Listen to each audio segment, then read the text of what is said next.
hello. I am Damien, and I am Gamien, and we're going to return once more to the thing. Welcome in, Deax. Good to see you. We're going to jump right back in with some Leap of Faith. Because why not? Perfect timing for the things. But yeah, no, back to heckin' Rhjkkah's journey in Eorzean. After fucking being sick for far too long. Oh, there we go. Just stop paying any attention to anything. Alright, it's this one again. As I continue to not pay the attention that I'm supposed to be paying attention to. There we go. Whee.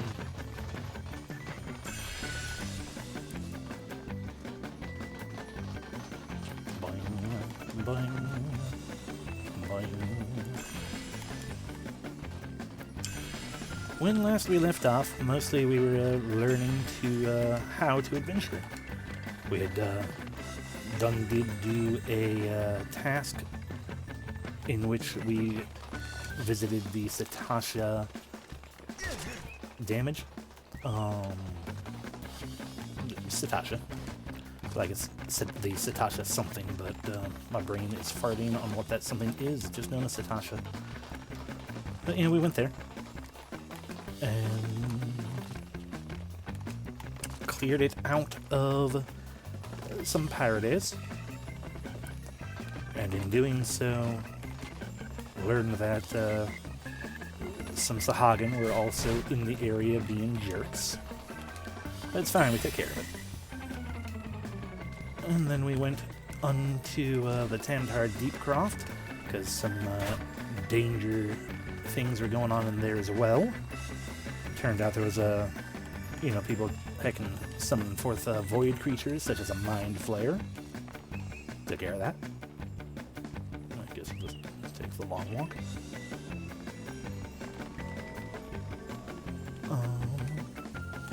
Unfortunately, we also learned, the downside to adventuring when you have a party full of jerks. Where is the gold? Up there? Up there. We just need another silver. Yeah, not that we had a party full of jerks, but that's the wrong one. Oof doops. But another NPC party. It was full of jerks and one person went down. Welcome in, Crimson Dragonbane. Yeah. Go, Benny, go. We're trying.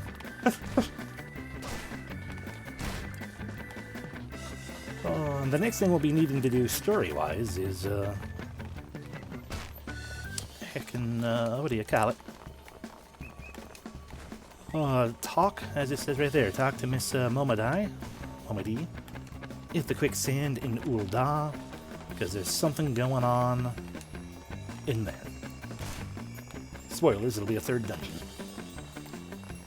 It's double spoilers, that is not what we're actually doing first. I guess since I'm already over here, let's go for that silver. Cool. Nothing like over-jumping everything. Boing, boing, boing, boing, boing, I said. There we go. Out, in, over, around, almost go off the edge, finally get the silver, jump down, go back this way once more for the gold. Yes and dead. Yes and no. I have, with a friend, we are very slowly getting through things, but we have gone into Heavensward, so I've gone through all of A Realm Reborn at the very least. But getting too far beyond that, and then it's new stuff. But for now, we are retreading ground I do know, but it will likely eventually become new things. Come on. There we go. Gold obtained. Finally. And then we can leave now.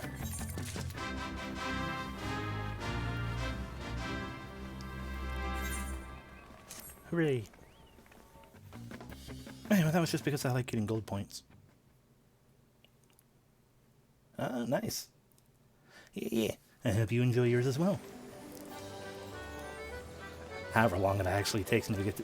I imagine by the time I get to the newest expansion, it will no longer be the newest expansion. Would not surprise me one bit. And this is just because I also still like getting gold points, and I have forgotten to do so before starting. You know, Leap of Faith is actually content. This is not.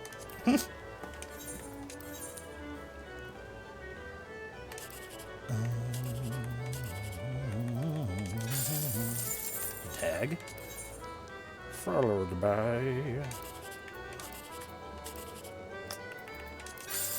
Dang. And...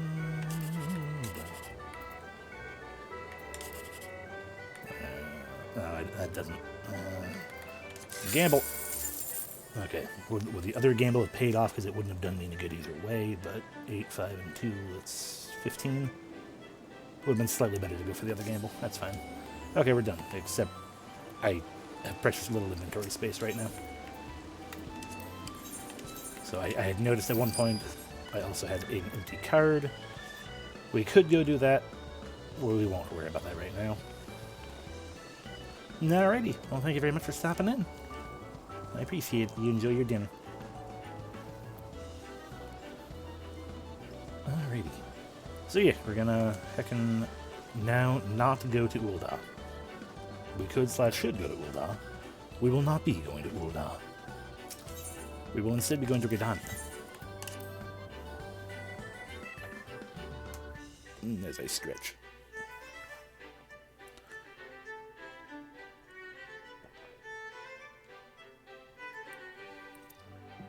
I have viewer rewards as a tag. I'm going to assume that means that the thing is active. But I would not expect anyone to actually make use of that. Nor should you. There's no reason to. Unless you desperately want some free travel vouchers in-game and an in-game mount for one character. Anyway, welcome to Ul'dah. It's snowing. How pleasant. Oh my gosh, look at this. Delightful little snowman.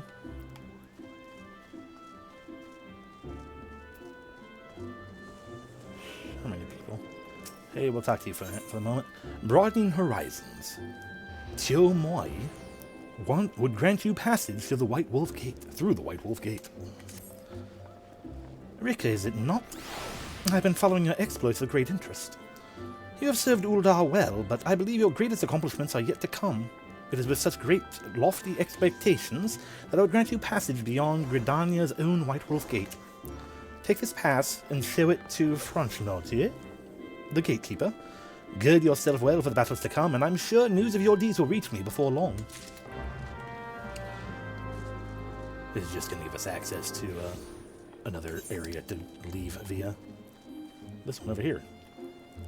That we can't actually do right. Okay, well we have that. We have a hold of it now.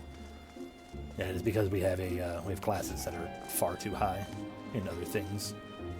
No, it's a place to be tried. All right, well we're gonna go this way though. If I do have money, do I have all the things that you can give me that I want you to give me? Which would be things under item. Oh, we have the glasses, obviously. I mean, you can see it, you know, from this position, or really at all. We have the minions, and we have them songs. Okay, we have everything. Anyway, it's snow. Enjoy the snow. I enjoy the snow. It reminds me possibly of home. I don't actually know if that area. I would assume it's probably not actually very snowy there when things about it for a little bit longer. Anyway, we are going this way. Pretty tree.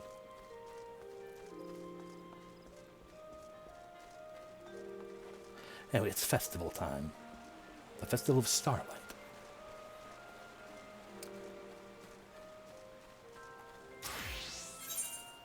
A festival that I could totally buy a wall-mounted advertisement if I had a home.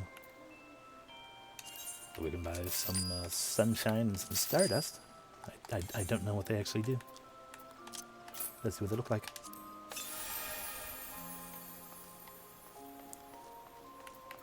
That was the sunshine. That was cute. And this will be... Aw, very similar. Merry Starlight, friend, and may the spinner's blessings be with you. We thank you for joining us for the festivities. Is there aught I might assist you with? What is the Starlight Celebration? The Starlight Celebration can be traced back to ancient Rhjkkah. Long ago, a terrible battle claimed countless lives, leaving thousands of children orphaned in the harsh, cold weather of Corthus. Unable to bear their suffering, Rhjkkah knights would offer these children board and lodging within their barracks. Of course, this was expressly forbidden, but the knights devised a plan to sneak them in, disguising the children in jackets of their scarlet uniform. Owing to their generosity, the children survived the winter and lived to pay forward the kindness they had received. The former orphans would adorn themselves within scarlet uniforms, delivering gifts to children on the coldest week of the year. Words. Thus the Starlight Celebration was born. Over the years, the celebration has undergone gradual changes. The snowy-bearded captain of the kind-hearted knights has become known as the Saint Olvenemia, and the children believe that he delivers their hopes and prayers directly to the goddess herself. Similarly, his red-jacketed knight becomes the saint's little helpers. They are practically beloved by the young'uns, for it is their role to bring gifts to every child who sends a prayer to the spinner. And what is your task in all this? My scarlet-clad colleagues and I have been charged by the Adventurers Guild with running the Starlight Celebration. The festival spans the entire realm of Eorzean, and we have little helpers stationed in the cities of Gridania, Limsa, Lominsa, and Ul'dah. For this year's festivities, we are pleased to host a new attraction in Gridania. It aims to cater to children and grown-ups alike, and I hope that you'll enjoy it. Alright, thank you very much. Let's go obtain the quest. Aw. Yeah, I don't have the actual, heckin' holiday outfit. I could get it. It would cost money. Garage is in the spot of bother. Reach for the stars. That'll do it.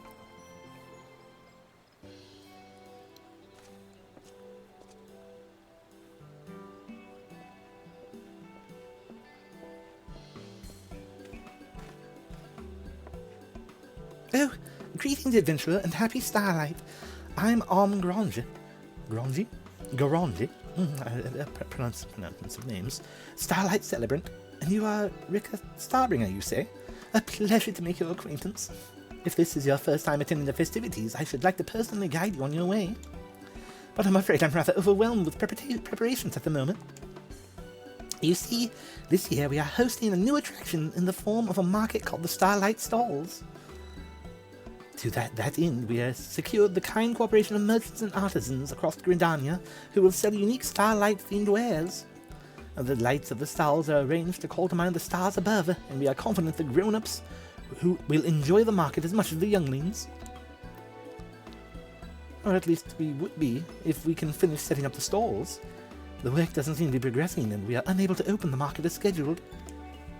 Say, if you aren't otherwise occupied, might you be willing to assist me? I have a mind to investigate the reason for the delay, and I could use an extra pair of legs on the ground. I thought you was going to say hands.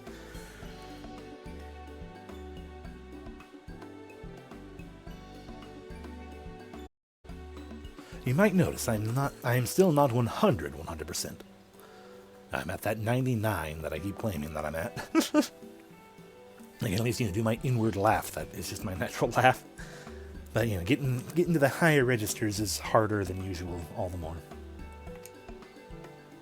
I'd be more than happy to help you. Thank you so much. Without further ado, please meet me at the market outside the city. The guide yonder will show you there. Yo. All right. Thank you very much. I'll gladly meet you there. Goodbye. Yes. Seasonal event quest accepted. Yo. I understand you're assisting Miss Grange. If you would please follow me, I'll show you to the market. Okay.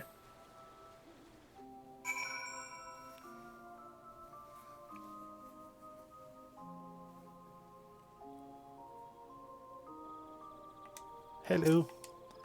Ah, here it is, Rhjkkah, the Starlight Stalls. As you can see, there are a number of workers in the midst of preparation. Let us each speak to the number of them and learn what troubles they might be experiencing.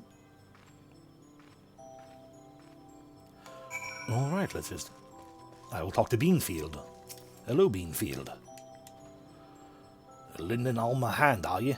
Much obliged. This year, most of us celebrants are here helping the stall holders set things up.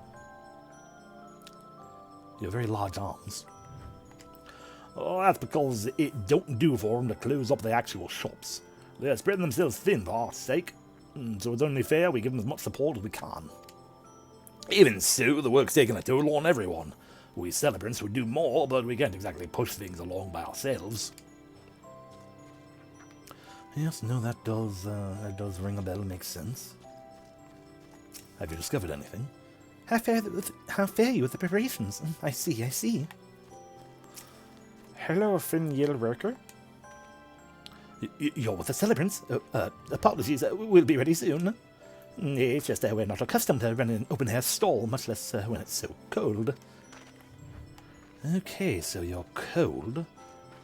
And the celebrants seem to be working, spreading themselves thin, working a little hard. Your eyes seem a bit bleary. Sorry, I didn't actually say that to you. You look wonderful. We're almost done with our preparations. Just discussing how to bring in our wares now. But it's so cold and I'm so tired, I just want to curl up and sleep. Well, we'll be on our way. Need to keep at it if we want to finish up. Okay, well, it seems that the issue being had by many, if not all, is they are tired and they are cold. The song is very pretty, though. I'm really enjoying it. I have news. Or was it Am? Aim? Might be Aim. Either way, I have news. I think I've discovered something. You've spoken to some workers? Splendid. So what were you able to learn? Well, I learned they are very tired and cold. I see. Though everyone's trying their best, having to run their own shops at the same time has left them exhausted, and the cold only compounds matters. We should do something to revive them and ward off the chill, but what would be the best way? Well, how about we hand out some hot drinks? Seems fairly straightforward to me.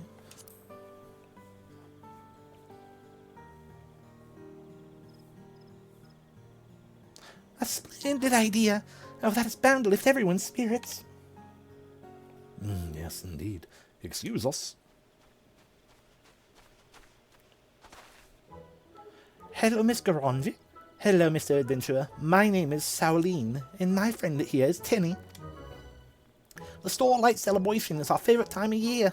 The Saint Nimia brings us presents, and the city is adorned with beautiful decorations, and even the grown-ups look like they're having fun. But this year the grown-ups are really busy and not having any fun at all. But when we noticed this, the two of us talked for a bit, and we decided we'd like to become little helpers and help them. My, what kind souls you are. 'Tis the very spirit of the Starlight Celebration, and we'll be most grateful for your aid. Rhjkkah, if you're willing, could you tend to the task of reviving the weary workers? With our two little helpers? I'd be more than happy to, if that is your wish. Splendid. Please source something suitably revitalizing here in Gridania and see it distributed. We celebrants will naturally bear the cost. In the meantime, I shall return to the amphitheater and appraise my fellow celebrants of the situation. If you have any problems, please do not hesitate to let me know. I wanted to say tell me, I think.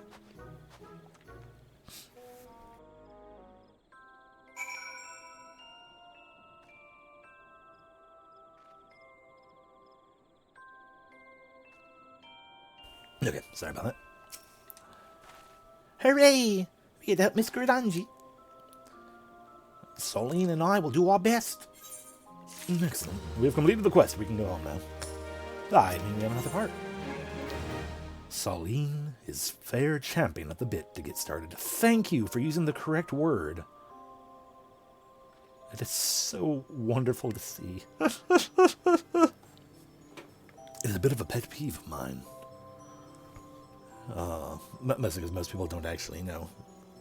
The phrase is indeed champing at the bit, not chomping at the bit. But everyone says chomping.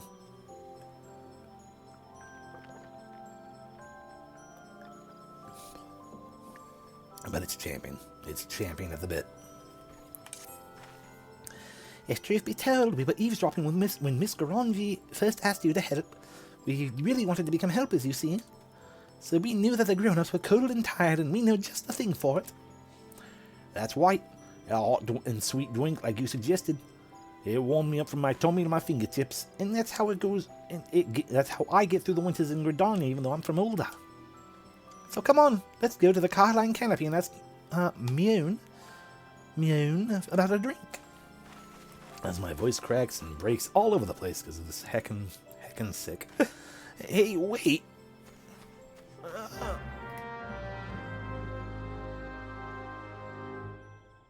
Gonna blow my nose real quick just a second.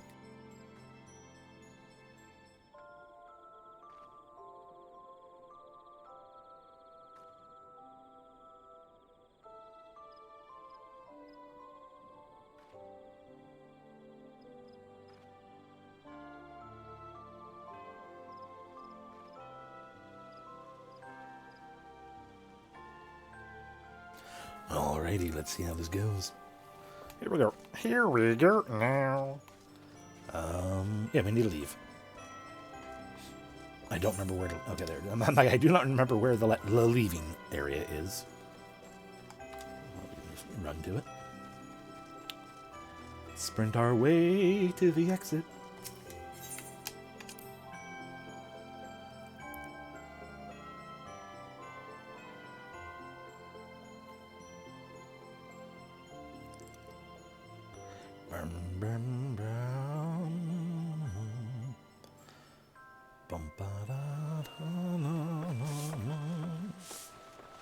Alright, now we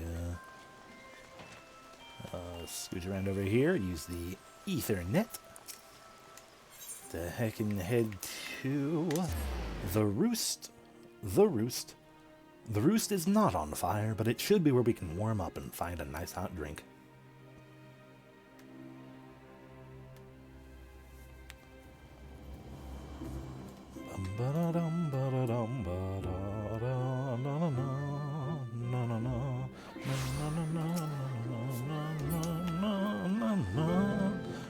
Oh, someone's playing musical instruments.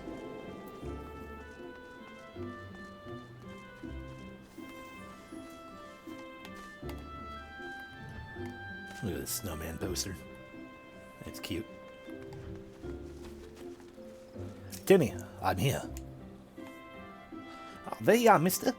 Solene went on in even though our parents said children shouldn't go into Carline Canopy alone. I decided to wait for you so I don't get in trouble. Good on you, but you're also a little bit of a snitch, aren't you?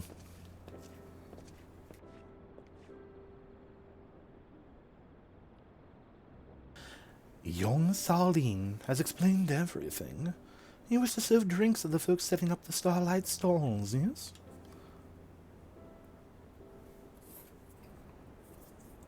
The Canopy will have a stall too, but we've managed to finish our own preparations, so we'd be more than happy to assist. Wait a moment.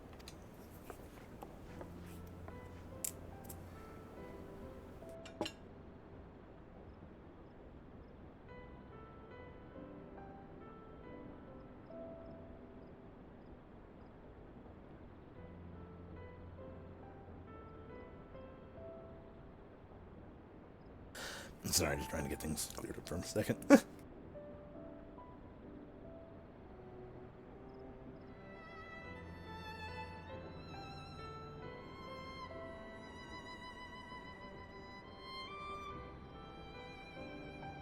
Alrighty. Now I've prepared a cask of mulled punch, full of fruit and laced with spices. It'll fix the cold and weary right up. To mark the season, the Canopy was actually planning to offer a selection of hot beverages in these special months. We'd appreciate it if you could use them to distribute the punch. It'd be an excellent promotion for our establishment. We will. Thank you, Mion.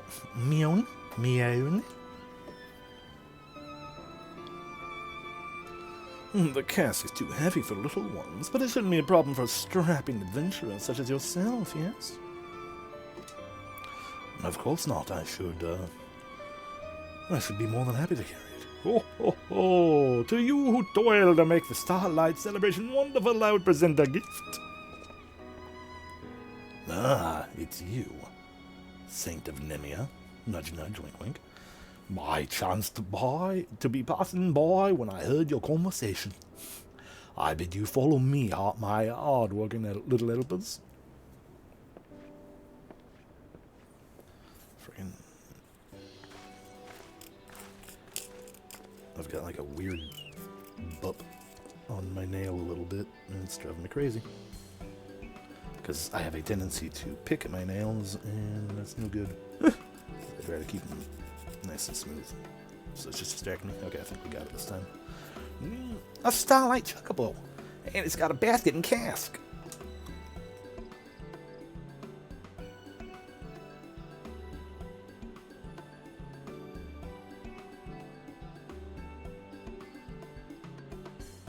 Ah, goodness.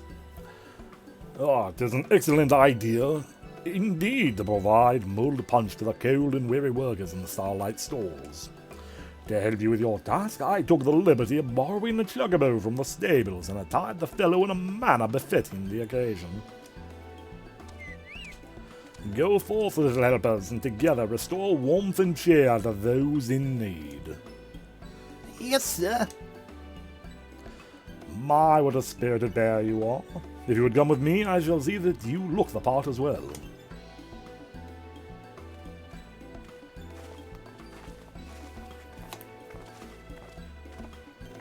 I'll load the Chocobo up and have someone take it to the market. Feel free to go on ahead. Okay, I shall do the thing.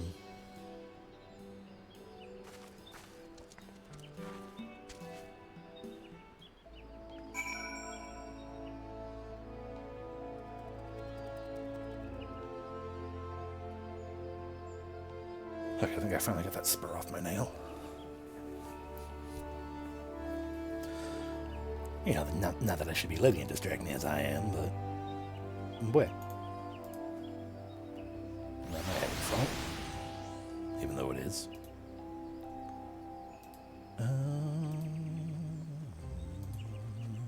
That's right. Okay, here we go. Off we go. Back to the amphitheater. To get back to the stalls.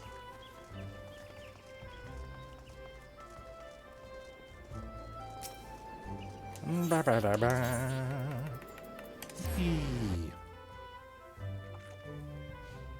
Ba na na na na na na na na na na na. Alright. Cute snowman. Hello, yes, I'd like to go back to the stalls, please.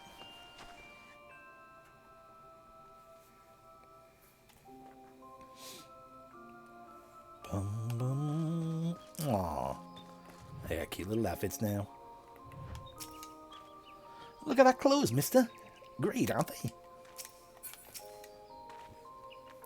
Arthur Saint is amazing. Before we knew what was happening, he had already measured us and crafted our garbs.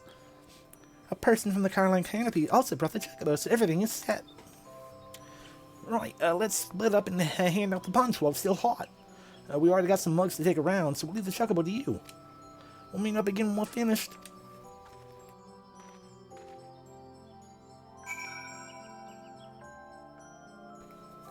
Okay. Hello, eager Chocobo. Correct. The Chocobo is eager to begin. Lead it around the Starlight stalls and distribute mulled punch to the workers. The eager Chocobo is now accompanying you. Keep it at your side in order to proceed with quest objectives. You can leave the Chocobo behind by entering a different area, or by speaking with it and selecting the option to part ways.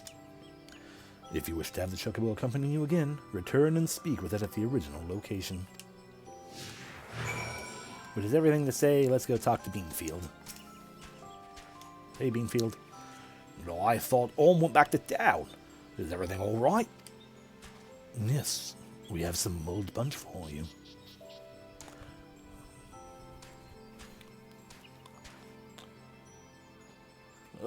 What do you know? Mulled punch. We appreciate you looking out for our celebrants too. Heck yeah. Hello, sir. You, concerned about being cold yet? Hi, can I provide... I would like to provide mulled punch to you, if I'm being honest. No, you're busy. Understandable. Please make sure your friends here obtain this mulled punch. What's this? The celebrants are handing out hot drinks? Yes, for adorable helpers, more than anything. But you as well, sure. Certainly, why not? Ah, it's so blessedly warm. My fingers had frozen up, but I'm already starting to feel them again. Thank you.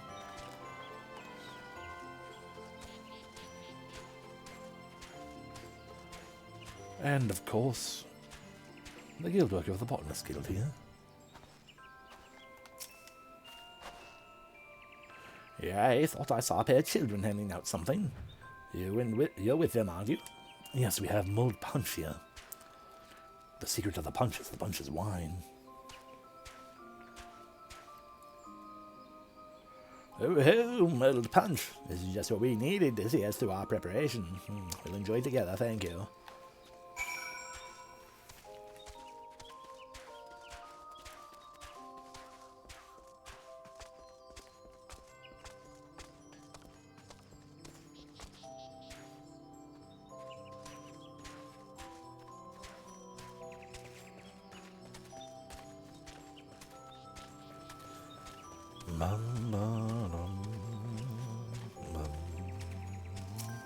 Tinny, I'm back.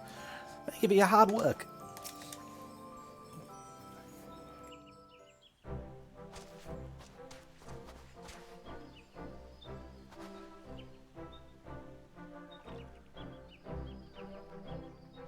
You're with these children, are you? The spices in the drink ought to wake us up. Thank you. My pleasure. There you are, mister. Thank you for your help. Yeah, you too, big fella. We saw you working hard taking the cask around. It must be much lighter now. Quit.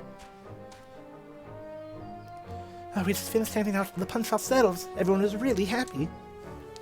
They all say they're just about done setting up, which means the Starlight stalls can finally open. Miss Garange will be pleased to see how well things are coming along. Could you go to the amphitheater and fetch us? I can do that indeed. I'd be happy to escort her around the stalls. Quick. I can't wait for the market to open. Please go to the amphitheater and fetch Miss Garange.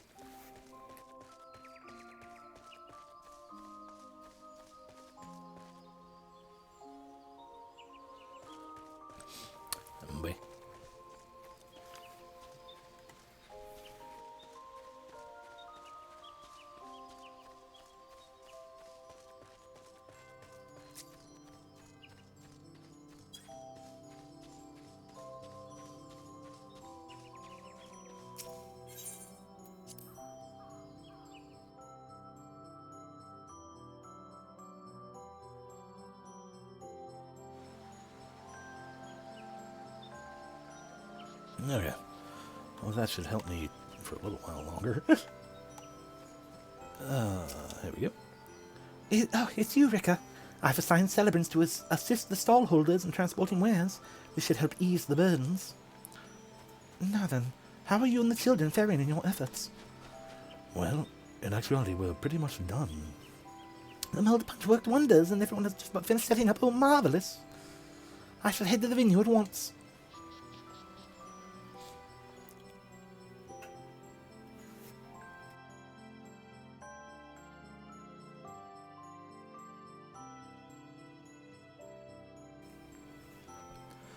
Just slowly loading through.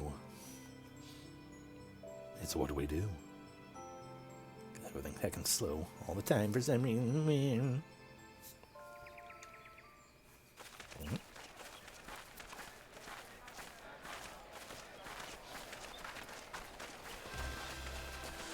Oh, look at it, how pretty.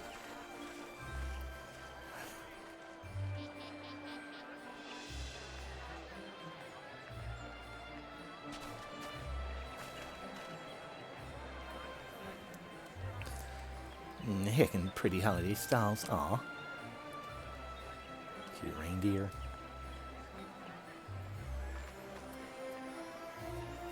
This is really cozy and pleasant, I love this.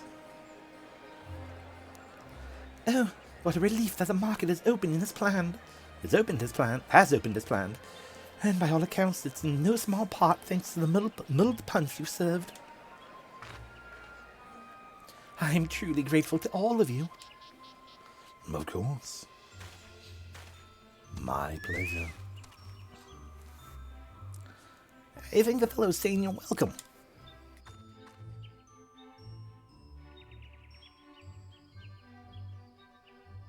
For your hard work, my feathered friend, you can expect a special delivery of Geishel greens to the stable.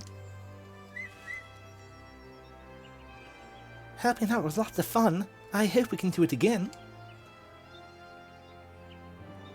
Absolutely. But for now, you may leave the rest to us celebrants. We'll make certain everything runs smoothly, so run along and enjoy the festival that you helped make possible. Indeed. We will, but first things first. You've been working very hard too, Miss Garanji. You deserve your first break yourself. That's right. Let's all have some mulled punch together, while it's still nice and warm. You sure are not old enough for mulled punch. Oh my! I'd be delighted.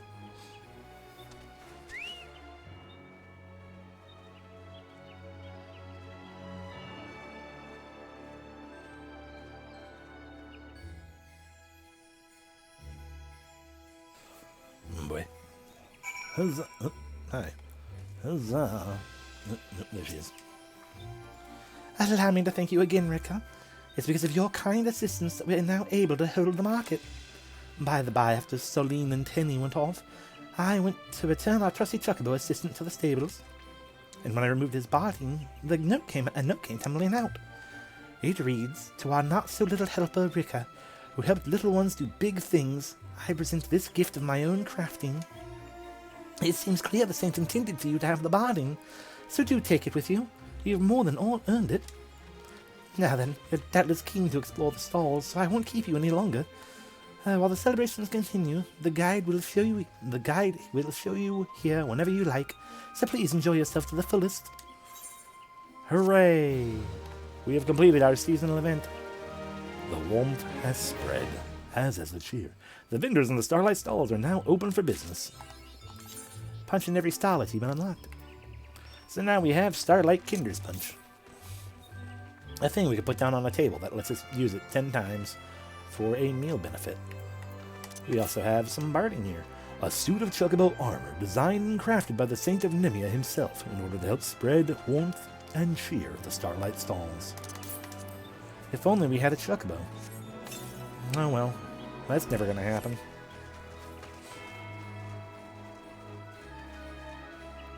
But we can visit the vendors. This one's got a bunch of dyes. I should probably actually... I'm not sure if these are all the same dyes as you can get in town normally, or if it's got something new to it or not. I should find out. And by find out, I mean I'll find out at some point. The Starlight Supplier. Small talk. Alright. Merchants from Oliver Gridania are represented here at the Starlight stalls. We can obtain a new Orchestrion roll, and we will. We can obtain an advertisement, which I probably should, even though I don't have a house. Because it is a festive thing that we can't otherwise get. I'll just try to keep that in mind. Same with this Starlight Mug Tower. The best part of drinking Kinder's Punch. Kids Punch. Is that after you've had a few, you can stack the mugs to form this festive Starlight decoration. And we can get more of the punch. A hand-painted notice advertising a Starlight celebration of a year gone by. So yeah, but we bought that. We don't have much inventory space still, so we're not going to buy too much more at the moment. But now we can totally, play this nice music when we go places. We can just check out the pretty location. Oop, squishy splashy. I don't want a squishy splashy. There are all those people doing things.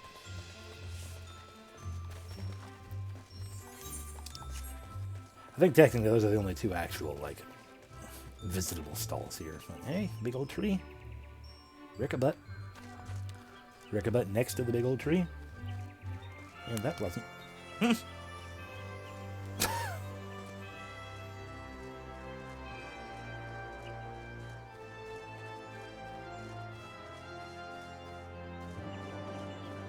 Sorry, sudden cough.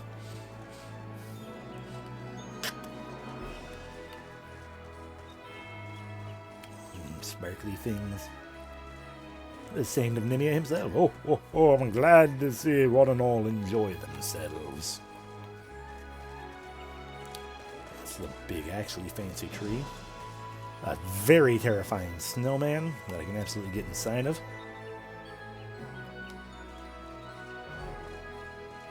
Petting zoo of chocobos.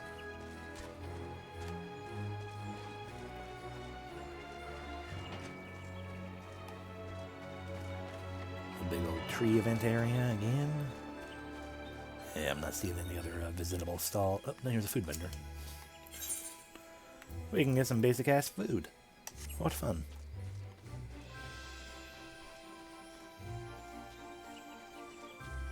Hello, you two. Mother and Father will be so surprised when they see me in this outfit. Being a little help was so much fun. I'm going to tell my friends in Rhjkkah all about it.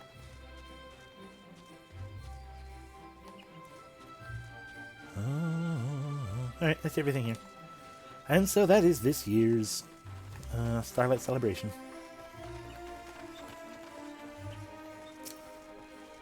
I have unfortunately not been, privy to any previous ones, so I can't really, can't tell tales of those or anything.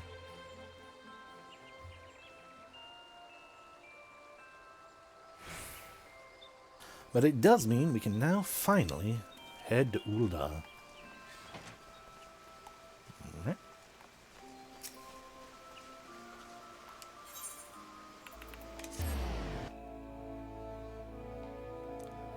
Where, being a desert and everything, I'm sure it'll be just, nice and, balmy and warm. Balmy is usually more of a jungle thing, isn't it? Like, balmy implies, heat and humidity. A desert's not balmy, a desert is arid. Get dry. Hello.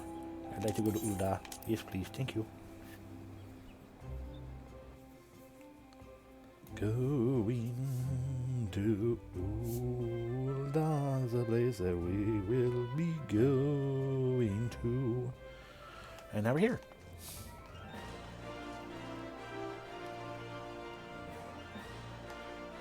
I imagine that is because you're telling me... Right, yeah, for the sake of broadening horizons, probably.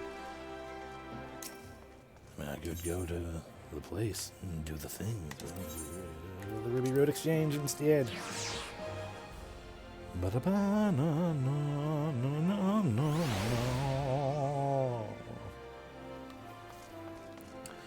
Oh my gosh, it's snowing in Rhjkkah as well. Yay. That's the Beatles Guild. I'm like, wait, why is there a quest over there? I have none. Beatles Guild. For punching. But we are not in the guild for punching right now. Hello, Miss Momody. Momodai. Welcome to the quicksand, friend. Oh, I'm a tad busy right now, but if you wouldn't mind showing yourself to... Oh, it's you, Rhjkkah. Oh, and there I was, spouting the same tired line. Oh, Mion sent word you'd be reporting for duty. She also made a point of calling you the adventure of the moment. There ain't no small praise coming from her. But you didn't come here all the way here to listen to me prattle.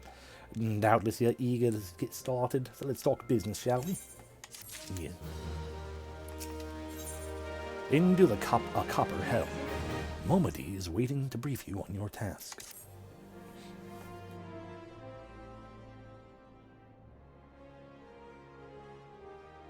The petitioner ought to be arriving any moment now. God's almighty. Another second under the sun and I would have been set afire. Think of ale if you'd be so kind. Did I give him a Sean Connery? Oh, excellent timing, Papa Sean. If it's it just so happens, and eventually we'll be handling your petitions here. Oh, why, if it isn't my good friend Rhjkkah. But it does my spirit well to know that you're the one who'll be helping us. Maybe you'd like to praise Rhjkkah of his mission. Yes, of course. The petition in question was submitted by an acquaintance of mine at Eorzean and Sons Mineral Concern. It relates to an unfortunate development at Copperbell Mines.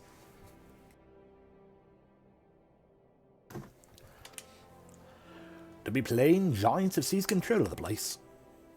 These giants are of a clan known as the Rhjkkah theories.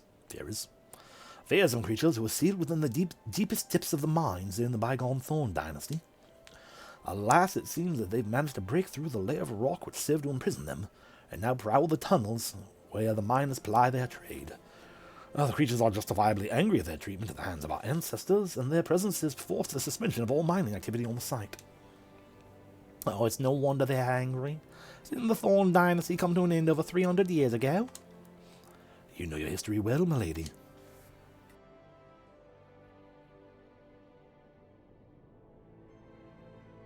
The people of that age used the Rhjkkah Shires to work their mines. By way of enchanted helms, they were able to bind the ferocious creatures to their will, but as is oft the way in such tales, these enchantments eventually failed, and the slaves rose up against their masters. But I can't say I really blame them. In a desperate bid to contain the unbridled fury of the Rhjkkah, our ancestors induced a collapse of mines at the lowermost levels, so that it was the great giant revolt that had ended, buried beneath 100,000 tons of rock. Well, now that got me thinking. Seem to recall there being an article about Copperbell being in the Mithril Eye a fortnight or so ago. He said the mines were being reopened so as to meet the rising demand of the building materials for building materials. Like as not, our boys dug a bit too deep and freed the giants. Gods, to think the poor creatures are still alive and kicking after 3 centuries. That's a long time to nurse a grudge. They must be seething. Oh, indeed, Mike makes them a danger to us all. There is no mining a Copperbell as long as they remain, so for the sake of both peace and prosperity, they must be subdued. The task which we would have you undertake. I'll not deny the mission will be rife with danger, but our need is great, and so I beg you, put an end to this sorry business. Okay. Gods bless you. I feared you might have reservations, but I assure you it's for the best. In case you don't know, the Copperbell Mines is in Western Thornland. Do take care here. Oh, and there's one last thing before you depart. An employee of Eorzean and Sons is presently at the quicksand. A fellow's named Painted Mesa, and he does Copperbell Mines well. It may behoove you to seek his counsel. I could punch him.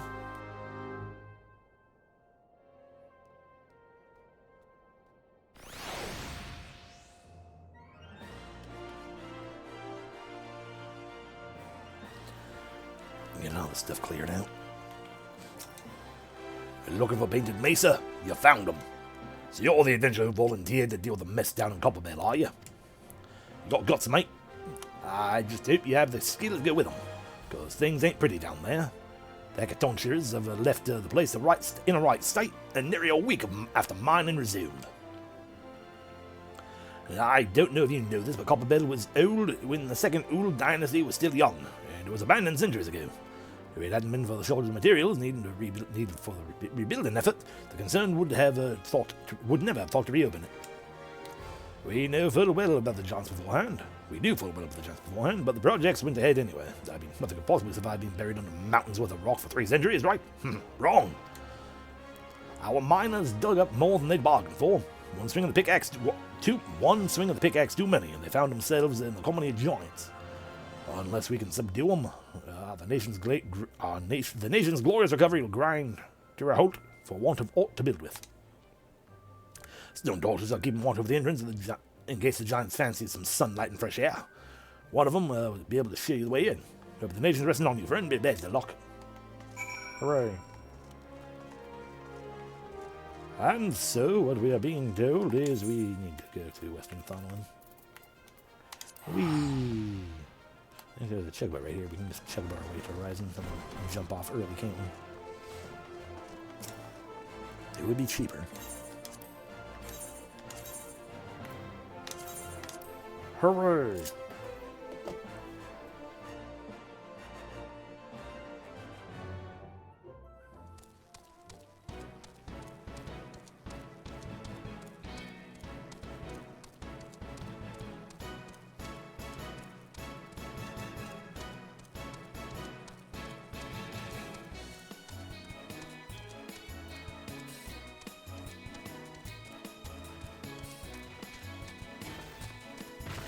And just running along here, trying to make our way to Copper Bell, a mine with the things and stuff.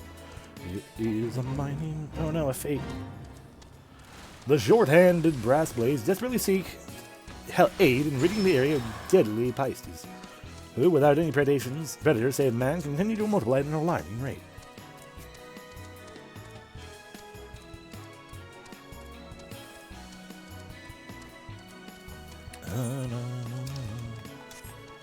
You're about to turn up here, so we're going to hop off as soon as you do. Boop. And now we make our way up here, a place I know far too well. Because you have to often come back here as a miner to friggin' get iron. Hello, bomb. We're going to need to destroy you for our hunting log, so we shall.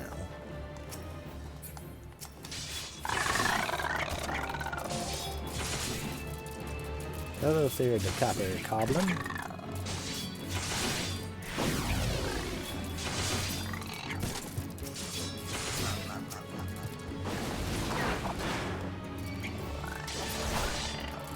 Alright, that's all the goblins.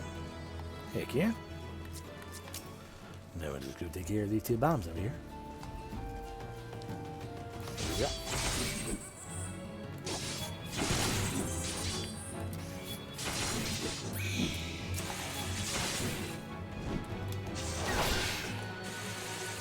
And that's the bomb taken care of. What we still got going on? We completed that entry. What else we got going on here? Still need to get rid of giant tortai. Which we deal with here in Western Holland. Yeah, we can do that now easily. We just gotta go and do it. Some imps in Dryburn, and some more things in Dryburn. We'll be in Dryburn eventually.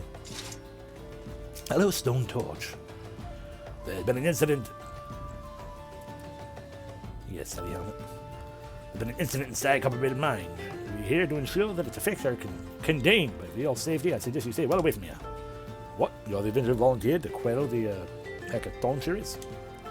I didn't think that Papa Sean would be able to find someone so quickly, if at all. The giants are content to wreak havoc inside the mines, but it's only a matter of time before they think to come outside. The sooner you see to them, the better. Make ready as best you can and enter at will. And thus Copperbell mines are now accessible to us. Part of me, because I don't like Copperbell, part of me is very tempted to just heckin' part of me is very heckin' tempted to just do it with NPCs, because I don't like Copperbell. But then I'm also not learning anything, and that's not good, so I'm just going to low frame rate mode, turning in our dungeon block. And oh, it's just called Satasha. Oh, I should read these dungeon descriptions at some point too. We'll do that when we're done. Alright, less than 5 minutes.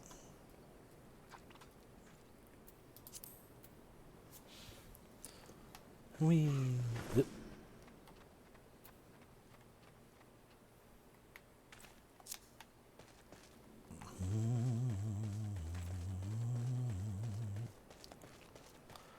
I wonder if there's time enough that I can find my way to a tortoise and kill it. This is Western, right? Yeah. Yeah, the big tortoise is all the way down there. I mean, we're not doing anything else. Just waiting. yes. The feel of, like, oh, God. Anxiety. Doing tanking and, like, anything with other people. On camera. I can handle it. It's fine. Just things to learn. To remember where I put all my buttons.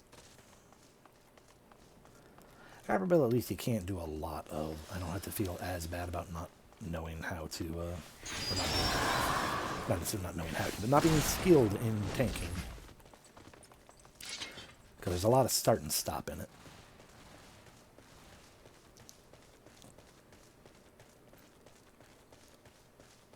At least to start with. I have no clue what I'm doing. That's fine. We'll learn. Oh, there's a turtle.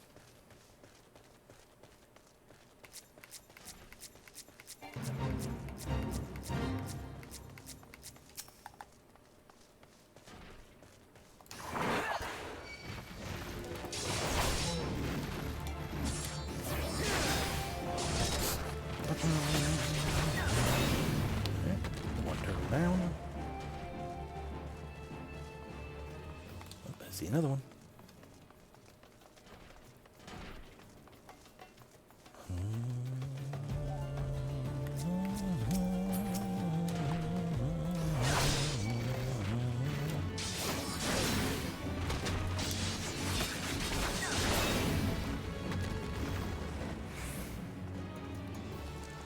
Also funny to remember that at least for now, I don't have to run around near as much as other things I'm used to playing as. For at least currently, I don't have any, and possibly never, not ever, because I'm a freaking tank, not DPS. Don't have directionals.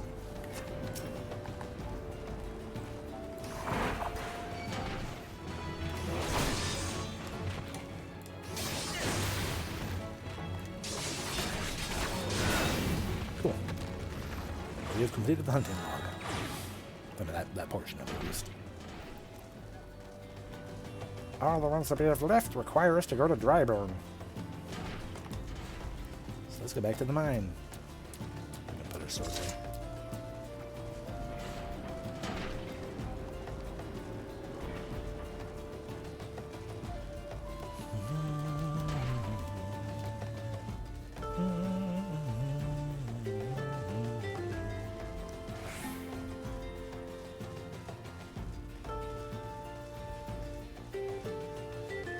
I imagine I'll be feeling more comfortable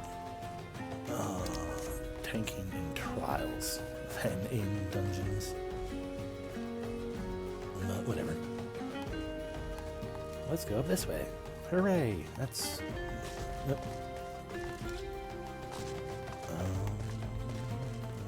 Aha!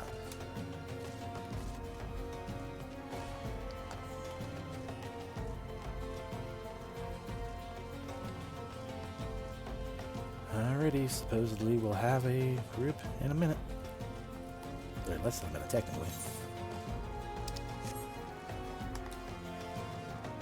Hooray! Bum, bum. Ignore me.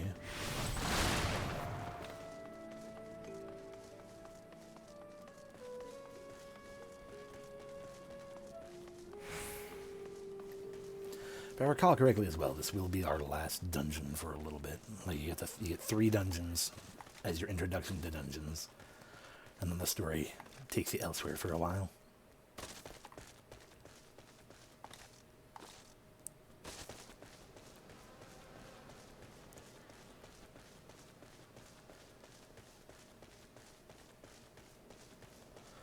We have gone above the average, which is normal for me.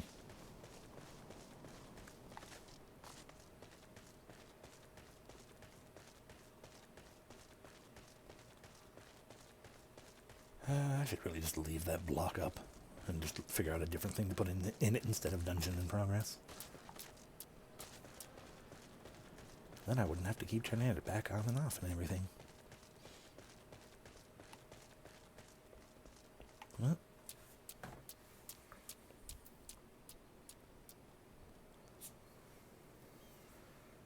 We continue to wait. Once again, this would probably be going a little faster if I, tried doing things via, like, Duty Finder instead of, like, you have one dungeon you're attempting to do. But we are trying to attempt to do one dungeon. I do not want to do Satasha. Or, the other one. Temtar. I mean, I'd be more okay with Temtar Deepcroft.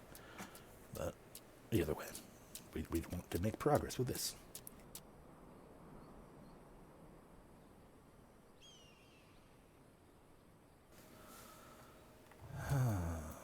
It's not snowing outside of town. No, that's it. That's a player up there. Hanging out and probably AFKing. Thought it was someone stuck in the tree for a second. So I'm like, let me move because it's probably above the tree.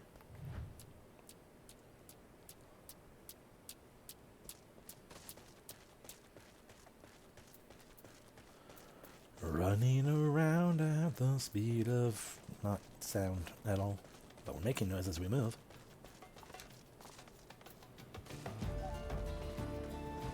Making myself look like I'm wearing freaking like jeans within my armor. Bum, bum, bum, bum.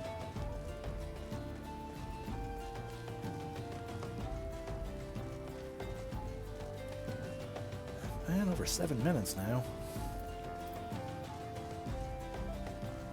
The people don't want to watch me just running around. At a speed much slower than sound.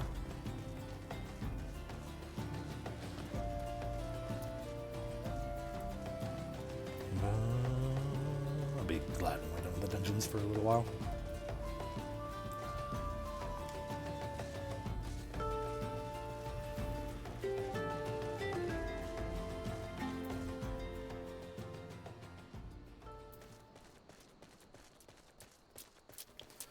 Oh, we don't even get the music now? Just have to listen to me running? Ambient noise of bugs?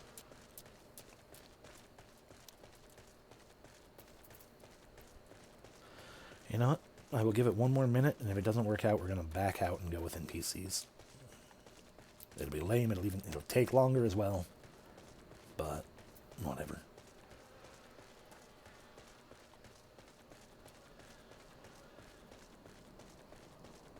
And at least get us to continue moving forward. We can actually do the entirety of all the story dungeons in A Realm Reborn with NPCs. And as I said, it would speed things up, but then I would not learn very much. Alright. Oop, never mind. I was about to say, like, you know what? Whatever, we're close enough now. I was just going to stop it. Okay, you know what? I am indeed going to just go ahead and withdraw, because everyone else did. Or someone else did. We're just going to do it with NPCs, it's fine. With that weird conjurer there. Cute Lancer, and the cute Thaumaturge. Register. Look at that immediately. It's fine. Whatever. I can learn all the same other ways anyway. I mean, we're not going to learn much of anything from fucking Copper Bell anyway. At least not this Copper Bell. And what do I mean by this Copper Bell? It's totally the only Copper Bell we'll ever visit. Welcome to Copper Bell Mines.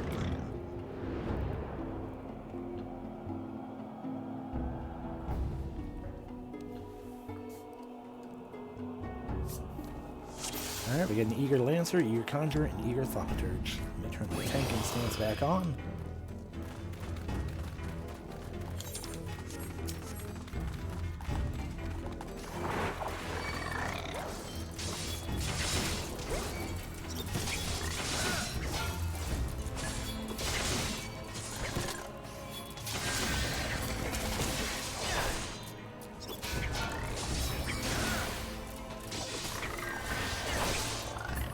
Kind of unnecessary, I suppose. But whatever, try to use tactics that I should be using.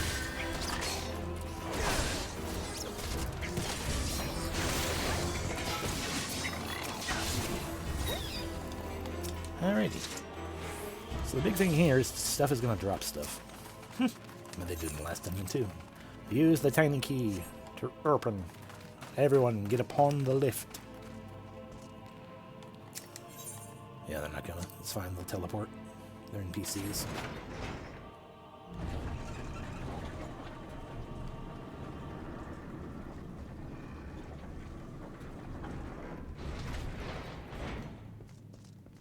There they are. I'm like, are they not going to teleport?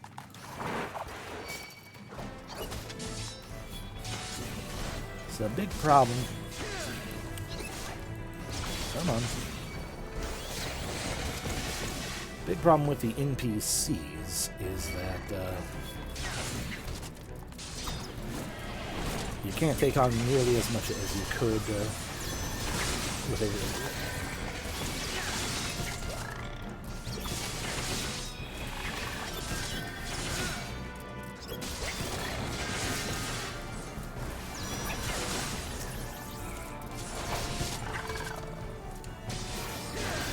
Conjure is much slower than a person would be, for one thing. Or I won't. But I'm like, alright, I'll join you guys in beating up the Spriggan instead, whatever. So I can get my achievement for exploring the whole place as well. Let's go down here, even though there's not anything in the Maneater. Rip.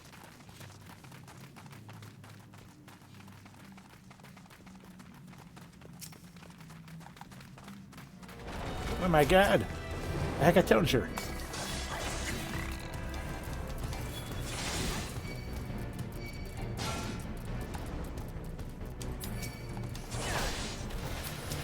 think it's a little further than this. Okay, I'm not going to go any further than here.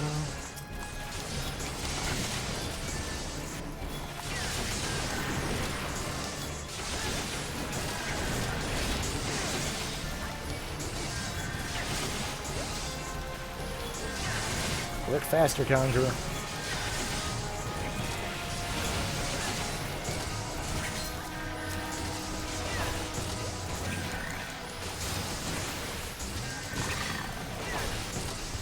I guess I used up more mitigation than I should have, but it was me trying to cover for the fact that the Conjurer does jack shit.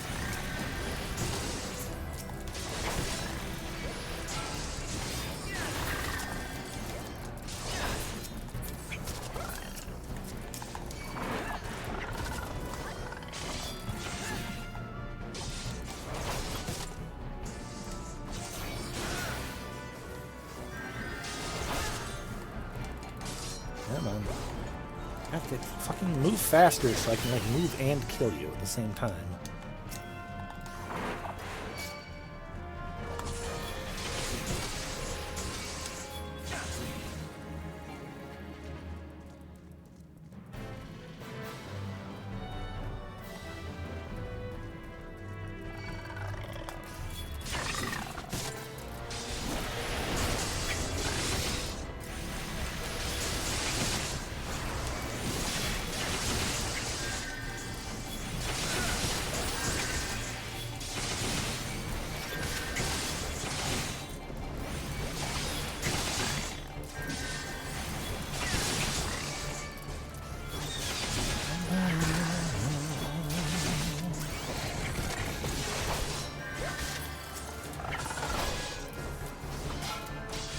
There, see, we did the good thing.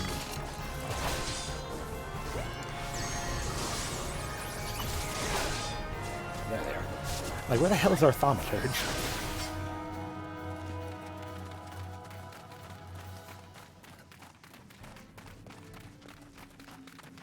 Actually? No, they didn't. Okay. Right, it's up there.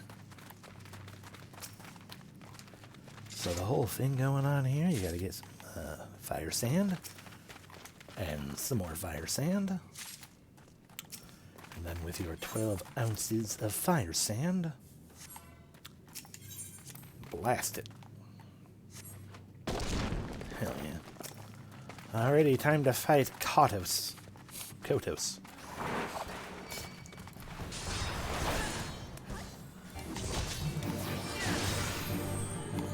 Oh no, Grand Slam. It's a tank buster.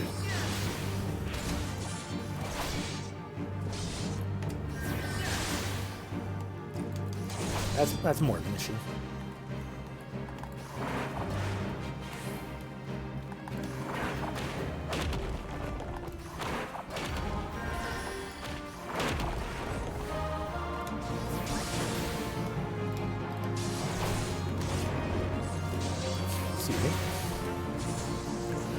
The other downside to what do you call them? To the NPCs is that when something is going to target an area, they definitely move out of the way of the targeted area, but they do not do anything. Like even the Thaumaturge, who's very obviously capable of doing range damage, does nothing. They always move to the side like that instead of like moving to, in a position that would be able to better damage the enemy and stuff. But that catapult always targets a thing that is not the tank. And I was pretty sure I couldn't stun. I'm pretty sure he was stun resistant, but I wanted to check just in case.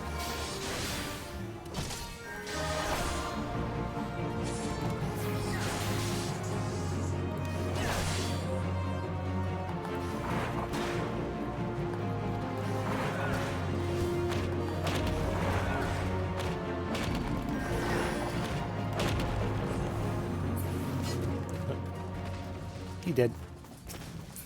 Kurthurst defeated. Pick up the tiny key for that sealed blasting door and our treasure coffer. We got some goggles, aka DPS equipment, and also weaker than we have on even if we were DPS at this situation. Yeah,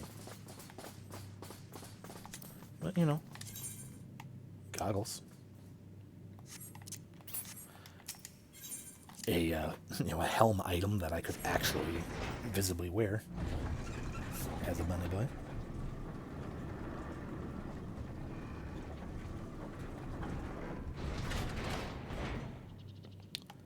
And here we go.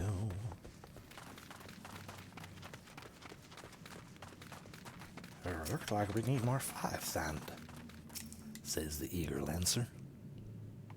No, right, that's not the fire sand itself. Sorry. Fire sand is going to be found by beating up blasting caps. They just attack both sides together, but they lose they lose aggro.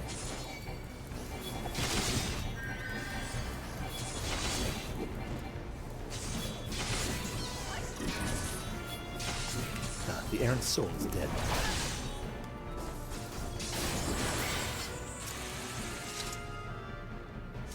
There we go, we got one pinch, but there's also a treasure coffer down here, so we might as well. A pair of plundered goggles, which we already have, which means we can't have another.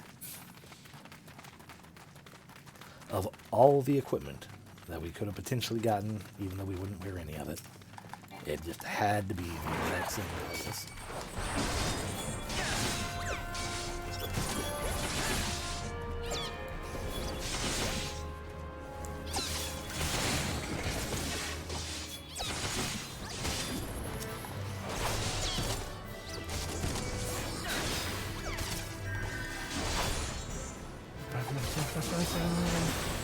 Things do go fast if I cut it alongside the NPCs.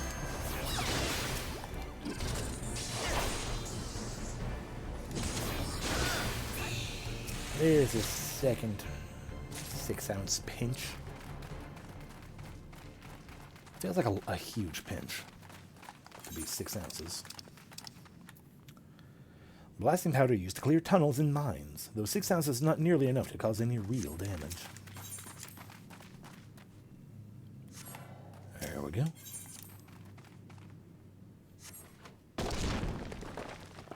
Shaft E1 is now clear. Oh hey, some more fire sand. We'll just grab that right now. Well, it's time for the second boss of the mines, the Icarus Ire. Also known as a big old slime mob.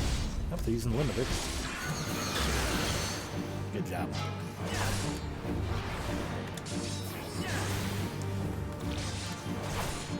Once again, serve is a thing they just kind of use to target the, I think usually the ranged DPS, possibly the healer. What are you doing over here suddenly? Probably because you were avoiding the syrup. Division. Not that it's going to matter to anyone else, but, you know. Again, they don't attack while they're avoiding AoEs. But, you know, thanks job to lead the boss into an area that is safe and quick and easy for everyone. Well, that was on the Lancer, so I guess it's just it targets something else. It never targets the tank.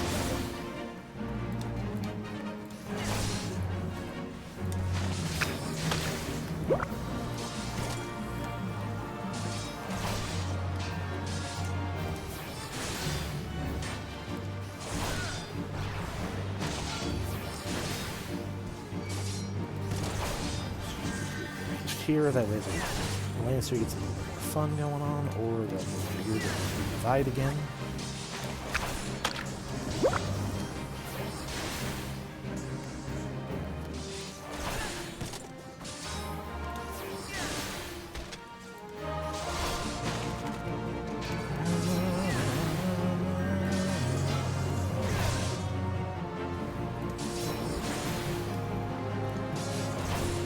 The thing I find funny is if I was playing as anything other than the tank, well, level up cool.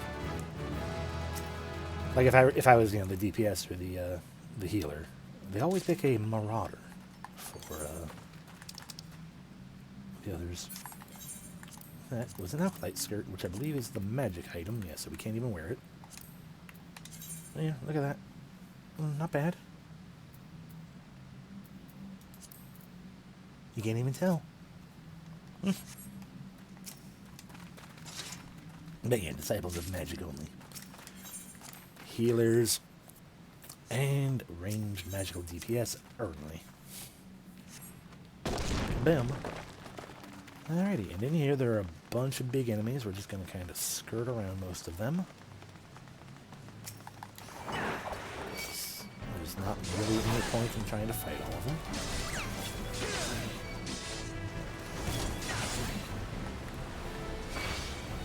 We'll try to fight all these guys down here as well, though, because there's a treasure.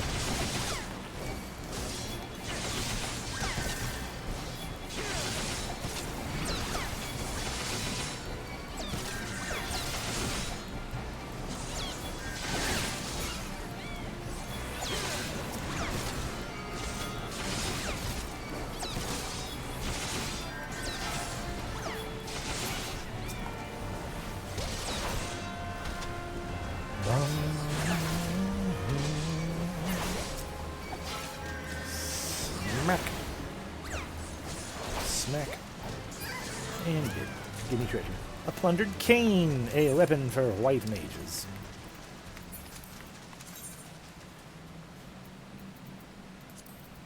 Woo. White mages use canes.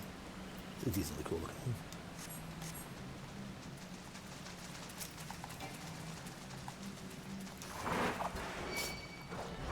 Oh no, another one. Hey, Alpha. Oh, right. My fault. I forgot to grab them.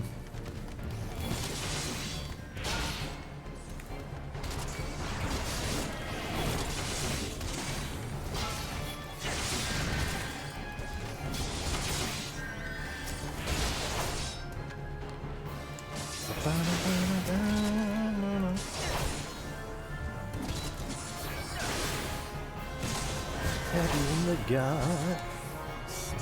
Tab again. Tab. Cool.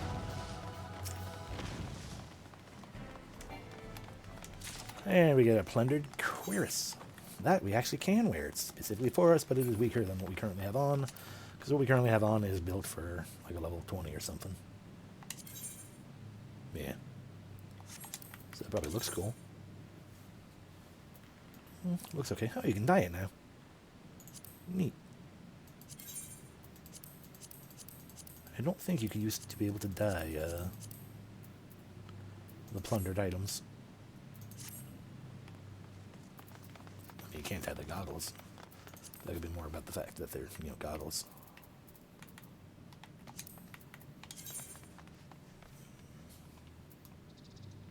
I think I said it before, but I do like that spike on the Mac there. Anyway, here we are.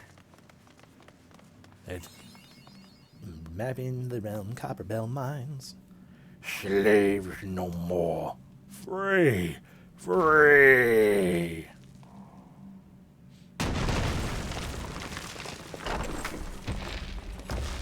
Guigu.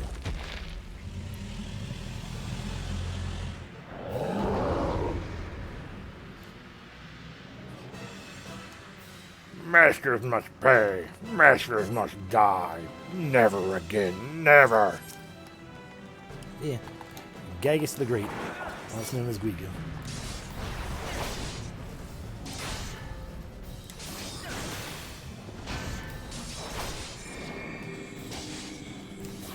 Our first instance of a get closer to the enemy AoE.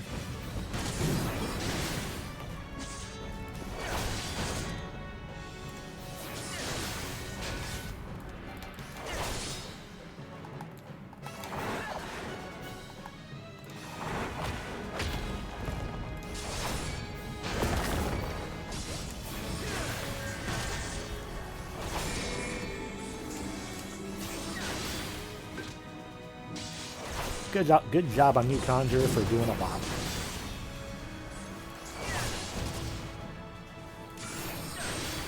Grand Slam for me. Ow.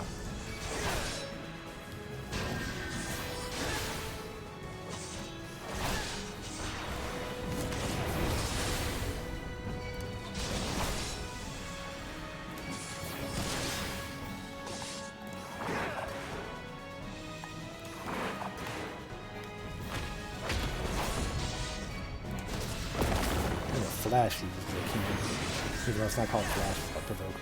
It's an entirely different skill that we don't actually have anymore, I don't think.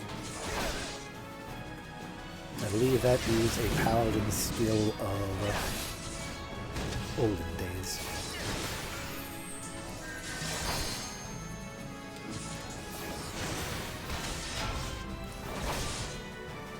I don't have limit break set up. Oops.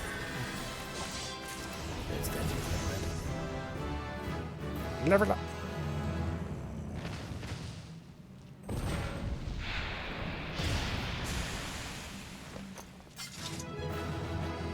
Huzzah!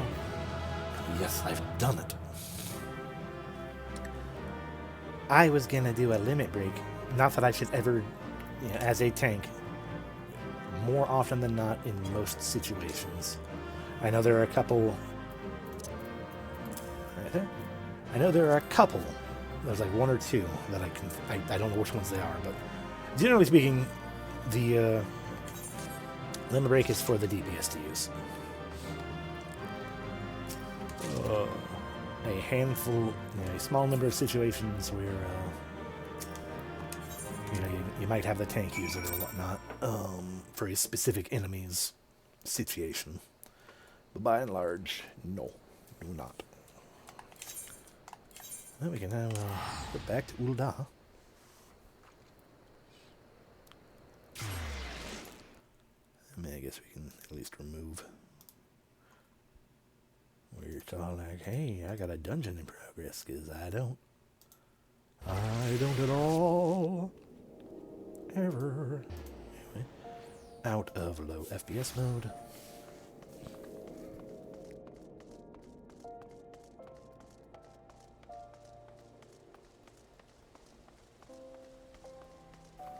Running.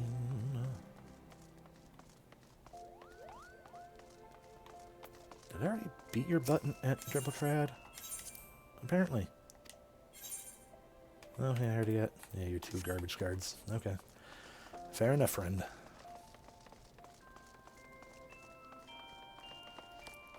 Yay.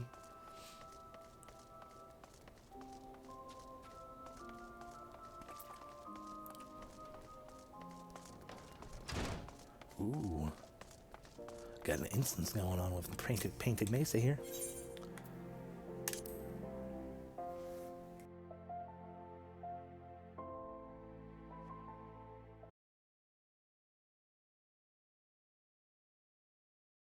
That's how it's going to be voiced.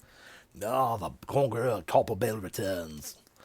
Thanks to you, our mining operations can resume, and Uldor will have the materials she needs to rebuild. The entire nation's in your debt, friend. I'll share the good tidings with Papa Sean the next time I see him. As for you, you'll want to report to Momodai. Life goes on. Oh, it'll do the woman well to see you alive in one piece. Of course. I would never want a lady to worry for me. Well, it's nice of them to worry for me. I just don't want to, cause actual worry. No. I heard a woman shriek. I'm leaving. I'm running immediately. Alright, this guy.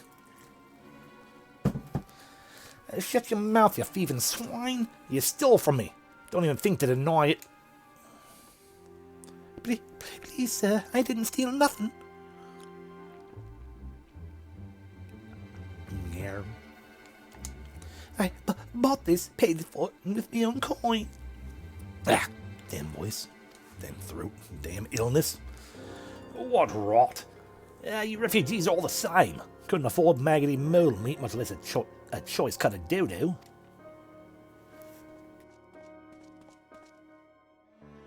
I'm going to say it one more time.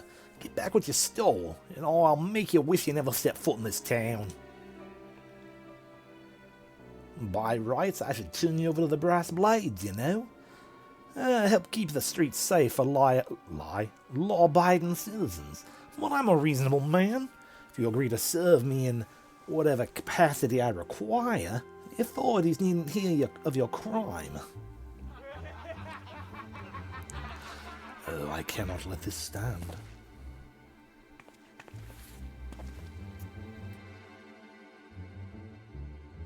But I ain't done nothing wrong. 12 is me witness. And every other potential witness turning away, except for me. But please, adventurer, help me, I beg of you. I swear on my mother's grave I didn't steal nothing. I bought it with the coin I'd saved. I only wanted to treat me children to a decent meal. I'm sorry, my voice is breaking all over the place. Yes, no, I'm inclined to believe the lady. And who the hell do you think... And who the hells are you when you're at home? The dog's master? This dog's master? I've had enough of this mama's farce. You lot, teach them a lesson. You are very much going to regret this, sir.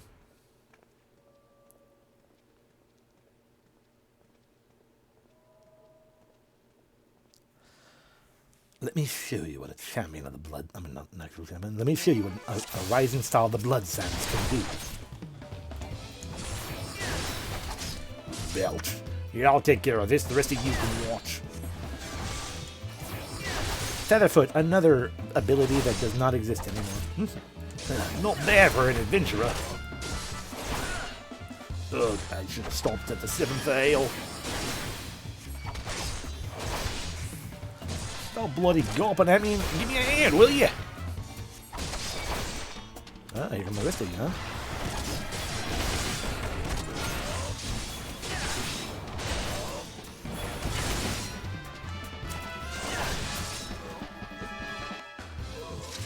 Well, I do believe that does that. Hope you've learned your lesson, you fools.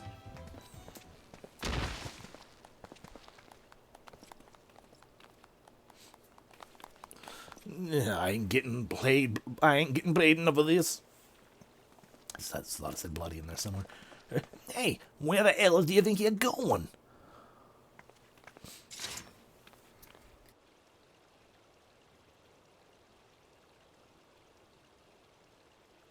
Thank ye, kind adventurer. Thank ye thrice over.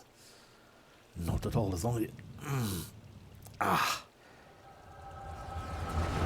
Headache coming on.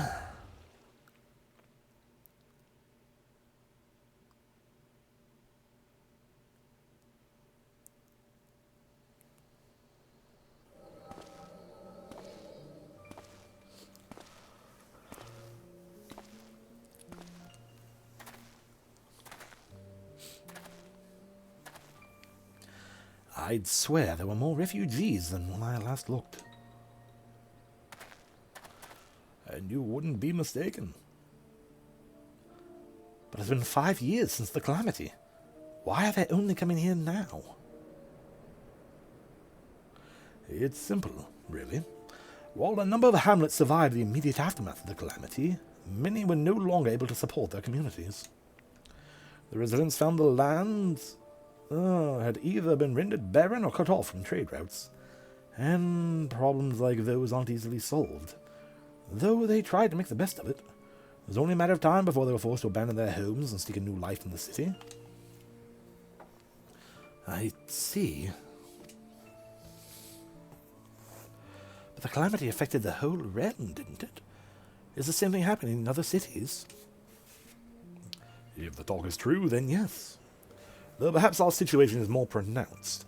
Ul'dah has a reputation for being prosperous, so it's natural the refugees would try their luck here first.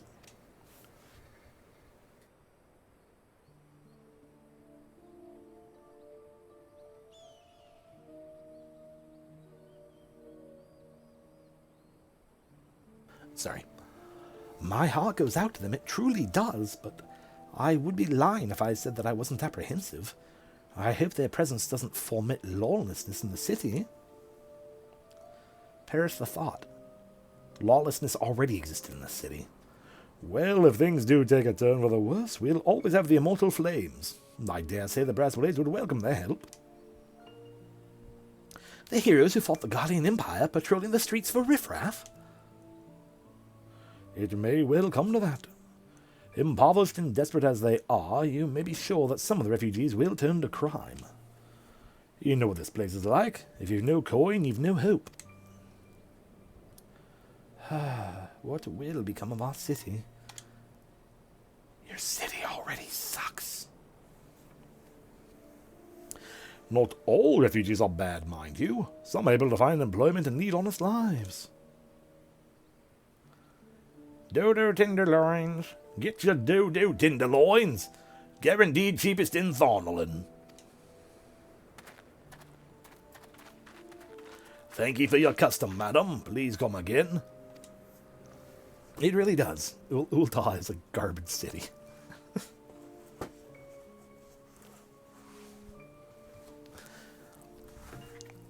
Looking around, you'd think that Ul'dah was well on its way to recovery. But peer through the veil of prosperity and you'll see no end to the misery and suffering. Anyway, let's go make more money.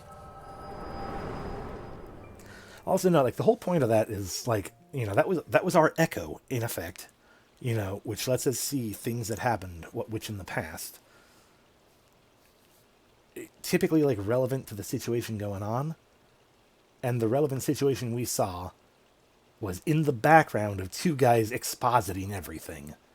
That lady bought some tenderloins. Sir, are you all right? I am indeed. The headache is gone. Thank you for your concern. You, however... You're a liar. What now? You mean to threaten a defenseless citizen? No, those were bought by good earned coin. What? So I'll buy the meat, you say? That's absurd! I saw it in my mind's eye during my headache. Oi, as did I. Leave the poor woman alone, you damnable vulture. Who said that?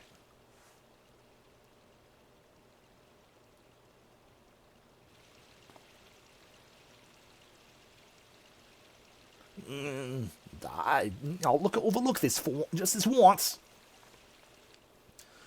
All right, I'm sure that's the last we'll see of him. God's bless ye, adventurer. If he hadn't come along when he did, who knows what that monster might have done? It don't bear thinking about. Of course, be on your way, good lady.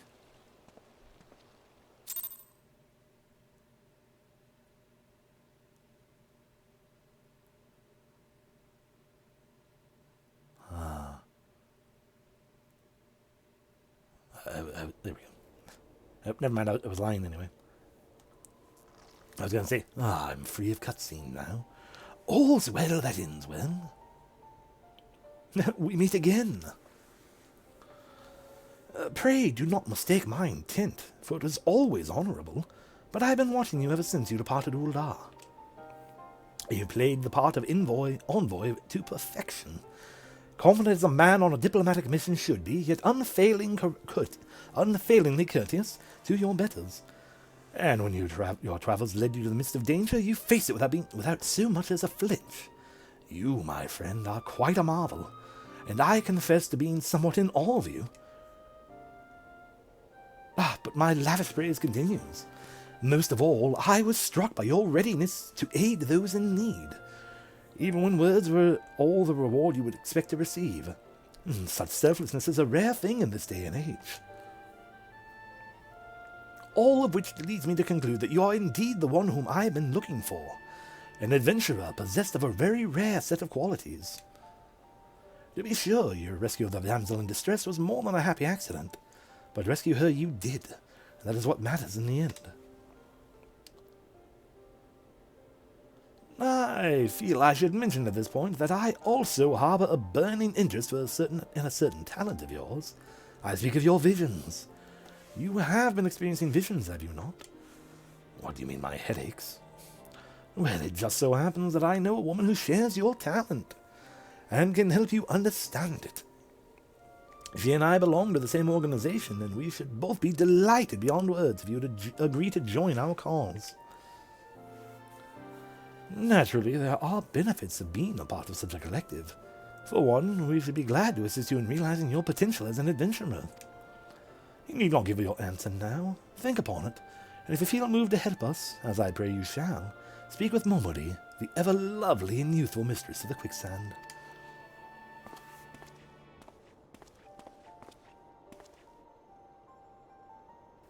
Tell her the scions of the seventh dawn have found their man, and she will tell you where to find us.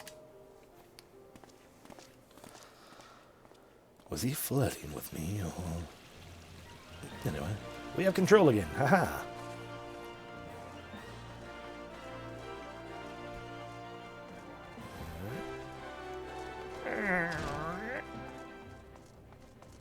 Hello, Baldulf. Hello, Meminadu. Momodai, I'm here.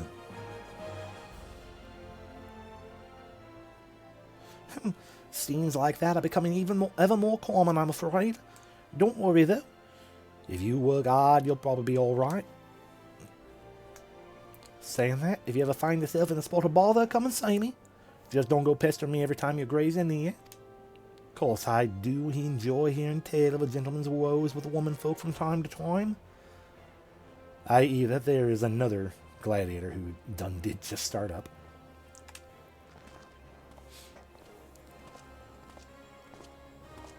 Rhjkkah, sorry to keep you waiting. It was just providing guidance to fresh off the carriage adventurer. But gods, it's good to see you safe and well. To look at you, no one would ever guess you had you'd been hard at it with the giants in the dark. Never doubted you for a moment that you'd succeed, of course. And did your Papa Sean? We're going to say you won't be overjoyed. Oh, before I forget, there's a lassie who wants a word with you. Didn't actually know your name, but hearing her description, I knew she meant right away. Hello.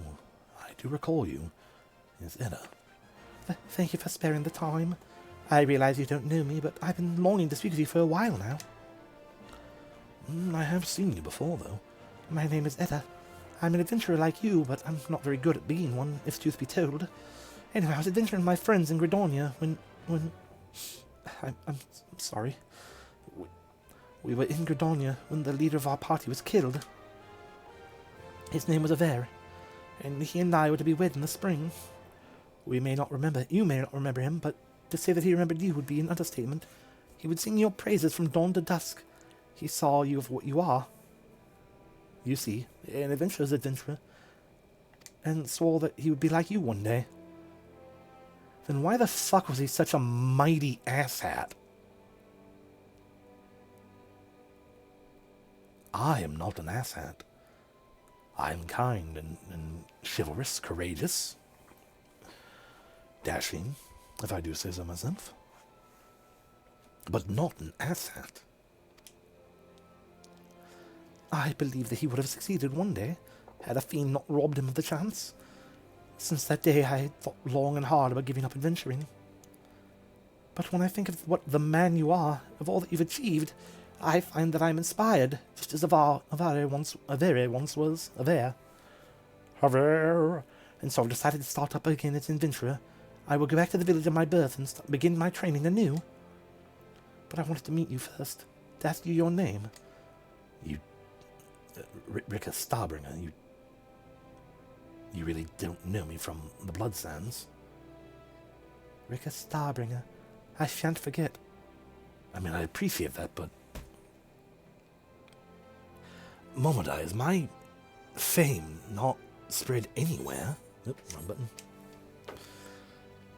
Thank you, Rhjkkah Starbringer. I pray that we will meet again. Fare you well. Adventuring can be a cruel, bleeding business. That was the mistress. The time was I didn't know why anyone would bother. When they first asked me to take charge of the guild here, I didn't want aught to do with you lot. Thought it'd be a right pain in the arse looking after you all. But against my better judgment, I decided to accept the post, and I'm full glad I did. I feel privileged to be part of your lives. That goes double for you, Rhjkkah. I mean, if you'd like to share a drink someday.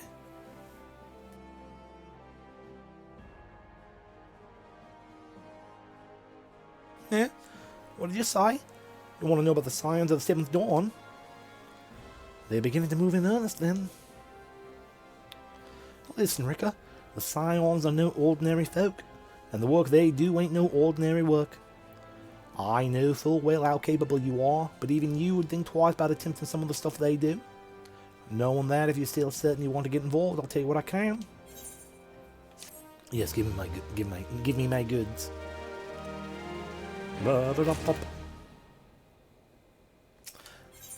There we go. Momodai is ready to tell you what she knows about the Scions of the Seventh Dawn. Weak gloves. So you want to know more then, do you? Well, ain't that a surprise? I swear if I painted certain death on one door and limitless wealth on another, 9 out of 10 adventurers would go through the first and the other bloke wouldn't be able to choose on account of being Ul'Dan.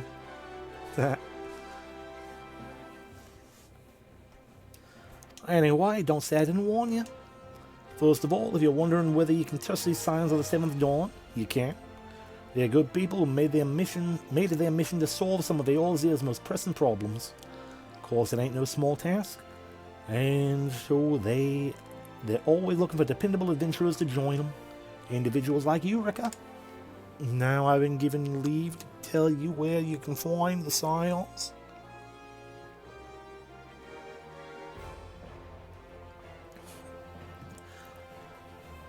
But you must promise to give this information to yourself.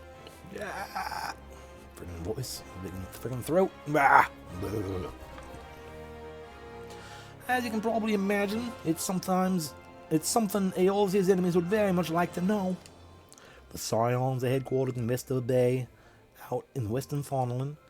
The place you're looking for is called the Wakened Sands. If your name is at the entrance, you'll be let in. You're a man in demand, Rhjkkah, and the days ahead promise to be busy. But I hope you won't forget your old friend Momodai. Drop in and tell me how you found from time to time you hear. Right, well, I've said my piece. Off you go. Off I go indeed. To Horizon. So that is the way to get to Vesper Bay, which we have been to before, because we went there to heck and get snow. We went there to get some get the heckin' dying and glamour stuff. Now we can just go straight to Vesper Bay. Cool. And they're pit stop in Ul'Da for me. And by Ul'Da, I mean, the other place. Ba-da-ba-da-ba. Horizon.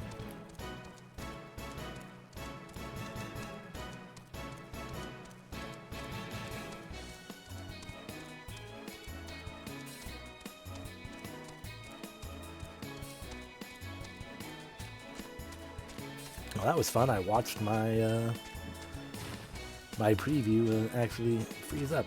Normally I don't actually catch it, but that time I did. Watch, it's like, oh, it's chugging along, isn't it? And then it stopped. It froze. The fool.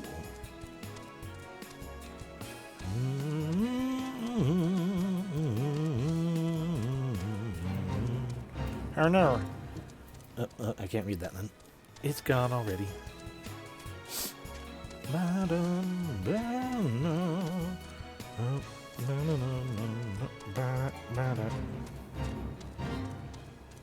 Viral packs of disease.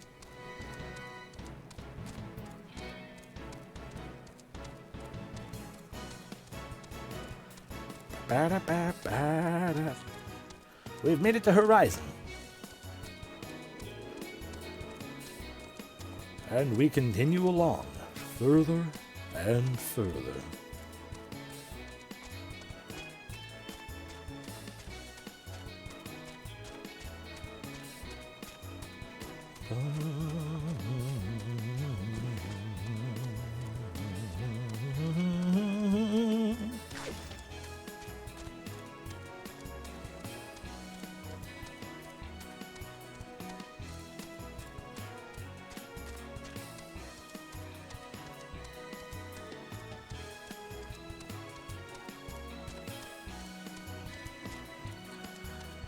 We're almost there. And I hit buttons.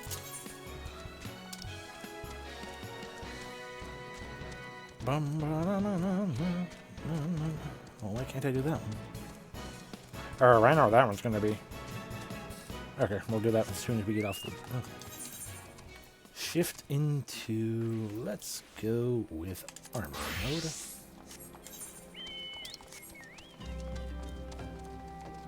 I'm so plain. Absolutely glamorous. Swear game wants you to learn how to craft glamour prisms. Thanks to you, Australia, you have a basic understanding of glamours, yeah? As I also understand that you're no stranger to crafting this and that by yourself. It so happens these skills can be applied to a singular cause. Would you be interested in helping to bring more glamour to the world? By that I mean learning to make glamour prisms, either for personal use or to aid the aesthetically underprivileged. I will explain everything in due course, but there's something I need to prepare beforehand. Bring me some Eorzean orange juice in the meantime, would you? Just ask Folklind, same as last time. What? Well, staring at me isn't going to get the orange juice ball in quicker. Hurry up, will you?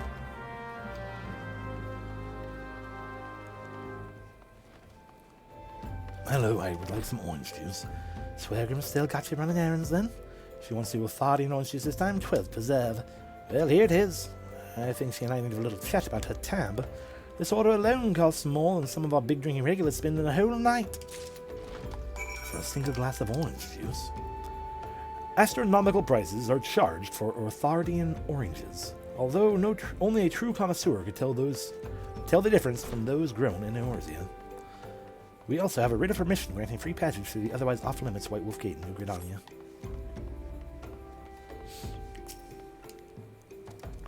Yeah, my drink, I take it.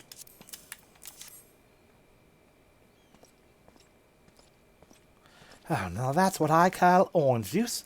Eastern oranges have a bitter kick that truly invigorates the soul. All that jumping around almost made it go down the wrong way. Anyway, before we begin, I have a confession to make. To be perfectly frank, my expensive taste in orange juice have to be paid for somehow. While my intentions are sincere, my reasons for helping you out are not entirely altruistic. Pass this letter to Galberin, the merchant, and allow you to browse his glamour prism recipe tomes. If you buy any of them, he'll give me a cut of the profits. You'll have the knowledge you seek, and I'll have money for my orange juice. What could be more piquant? I'll also send word to my associate, Rhjkkah, in Revenant's Toll. We have a similar arrangement. I'm sure you'll find his prices just as fair as Galberin's. You should follow Galberin, though. The stall's right there, by the paste. Once you've got those books, you'll be able to make prisms yourself and share in the glory of glamours with the masses.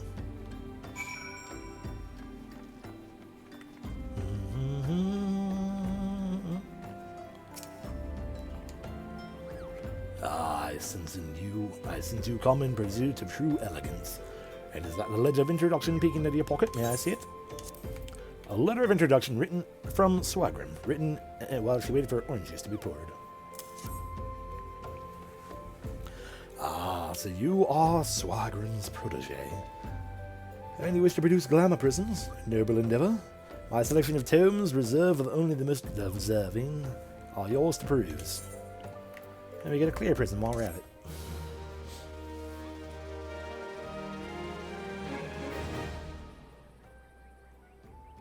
You may now purchase Master Crafting Tomes from Galbrin, as well as from Tataruga in Mordona. Based on the tomes, you can learn the recipes within. Such as... These are just things that make it so that, you know, for the use of glamoring. If you don't want to have any gloves visible, there you go. The only glamourable weapon. Not glamour. Weapons can be glamored in general, but the only weapon option in this variety, though. So you can be a pugilist that punches with their fists instead of using a big old punchy weapon. And what we want, though, are that,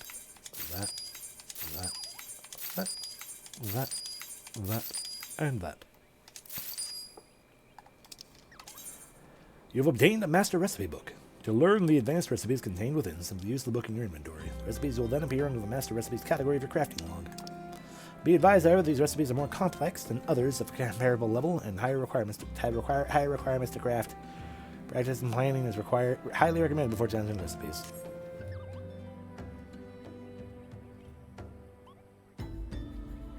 It says that, but it's not really a matter of the tomes, though. I mean the glamours, I should say.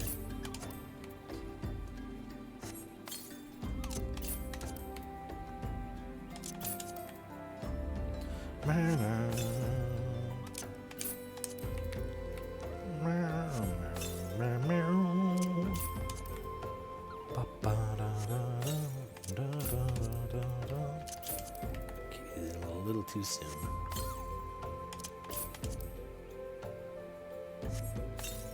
But you know, now if I wanted to make those as a situation here, you can make housing things that has nothing to do with any of that.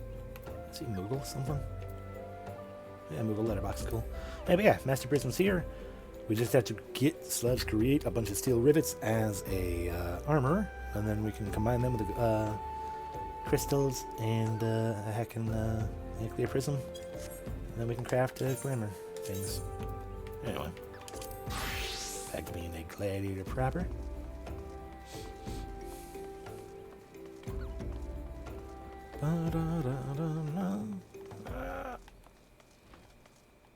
Welcome to Waking Stand, the Tato.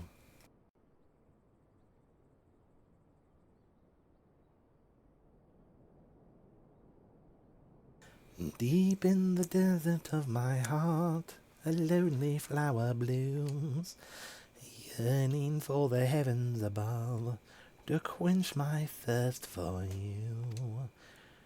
Tro-lo-lo-lo-lo-lo-lo-lo-lo-lo-lo-lo-lo-lo-lo. Ooh-ah!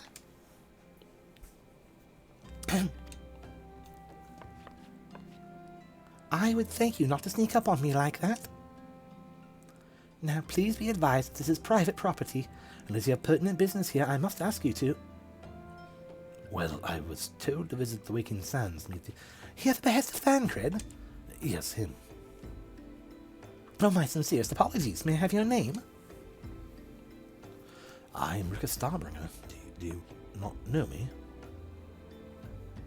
Rhjkkah Starbringer. Oh, here you are.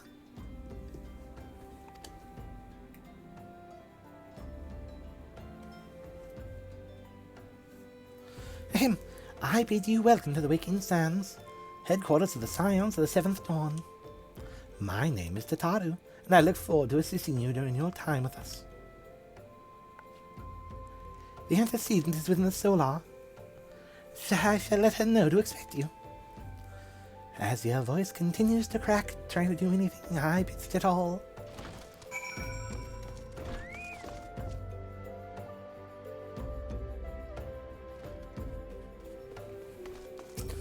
Alright, into the Waking Sands we go.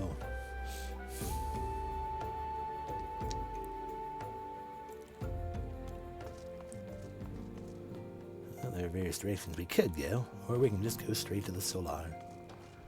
Hello, Scion. Hello indeed. I take it you're Rhjkkah Starbringer? Tataru has sent word that you have arrived. Lady Minfilia is eagerly awaiting your coming. Has eagerly awaited your coming. This way, if you please. Yay, we get 40 Aetherite tickets. So we can just, teleport directly to Vesper Bay for free. And 3 bronze pieces.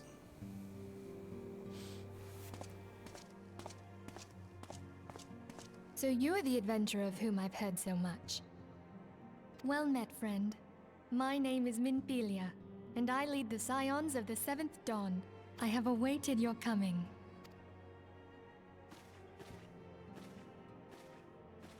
Hi, Yestola. Please, be at ease. You are among friends here.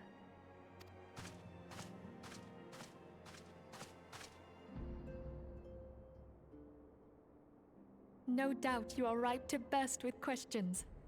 But have patience. All will be revealed in time.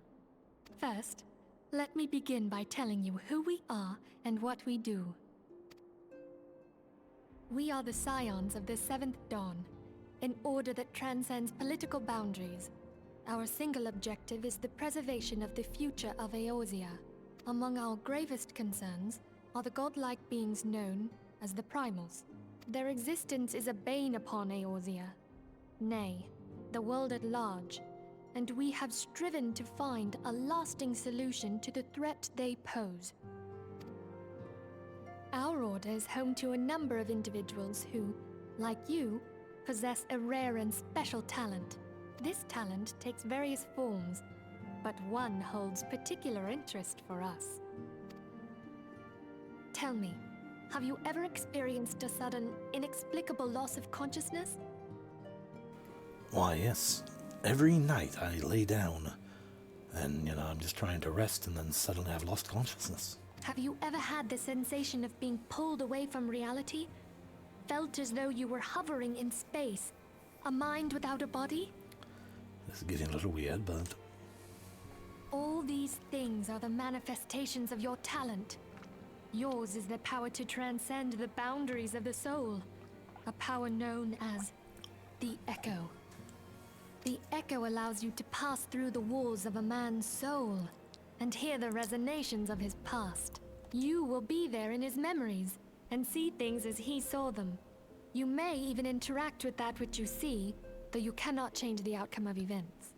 For another blessing, the Echo will enable you to know a man's mind even if you cannot comprehend his words. In short, the Echo is a truly extraordinary power, and this power is strong within you. It is only a shame that we cannot use it whensoever we choose. It's true. That's right. I too possess the Echo. Oh my god. With that established, let us return to the subject of the Primals.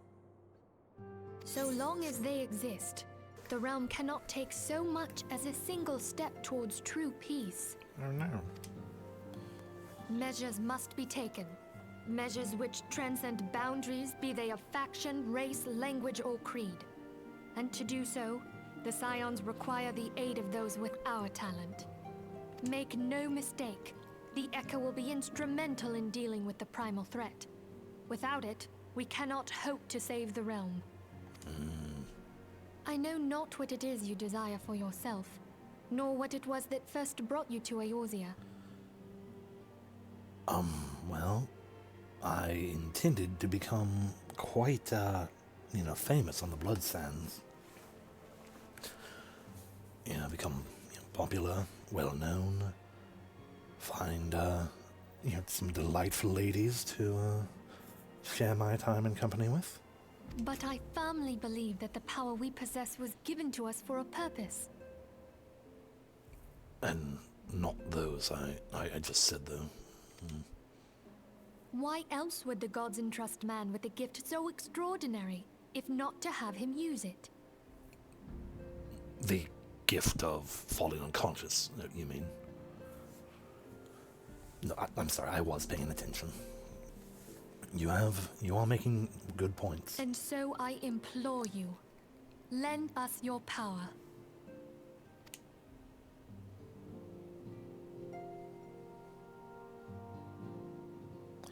Naturally, your aid will not go unrewarded. We are fortunate to have a number of influential allies, and at a word from me, will gladly afford you certain privileges that might otherwise be denied you. The right to employ retainers, for example. Are you familiar with them?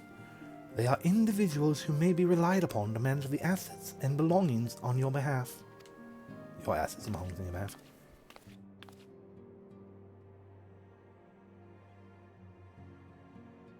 The papers you requested, my lady.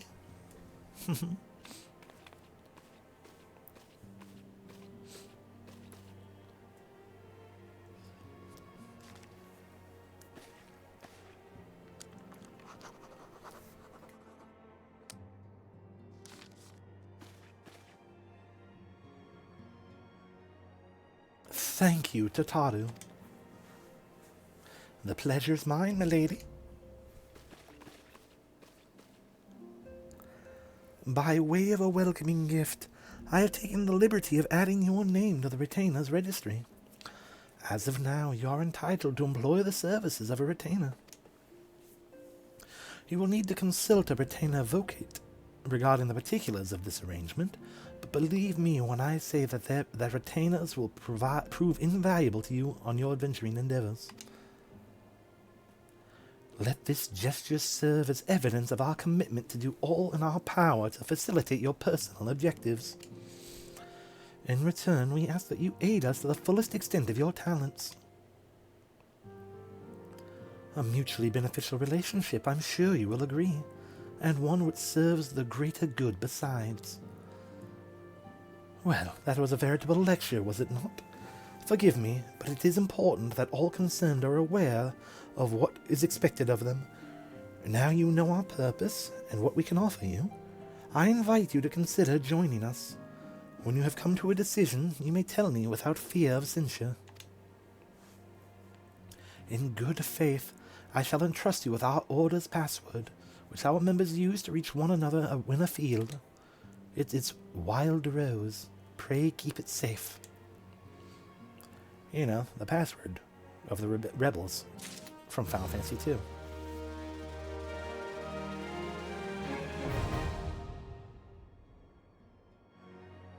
Most importantly, I can now hire Heckin' retainers, which means I can stuff their inventory full of all of the armor and things that I've made that I cannot currently destroy, and therefore be able to finally get back to crafting. Aha! Retainers are helpful NPCs who can be hired by players to carry out such tasks as storing excess gil and gear or selling unwanted items on the markets. They may also be sent afield for ventures.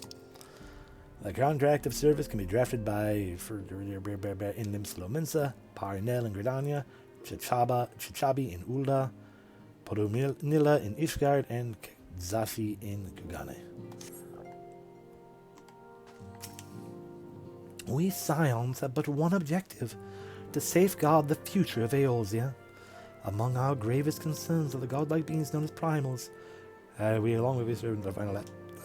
These are the things you've already said. I know it is not what you desire for yourself, nor what it was that first brought you to Eorzean, but I firmly believe that the power we possess was given to us for a purpose. Pray consider this when you give me your answer, Rhjkkah. I will go, whether the wild rose blooms. Wink. Affiliate is waiting to hear whether or not you will pledge your support to the Scions of the Seventh Dawn. And we'll get a glamour dispeller while we're at it. That's a 500 gil value. I take it you will help us. Wonderful. I knew you wouldn't let us down.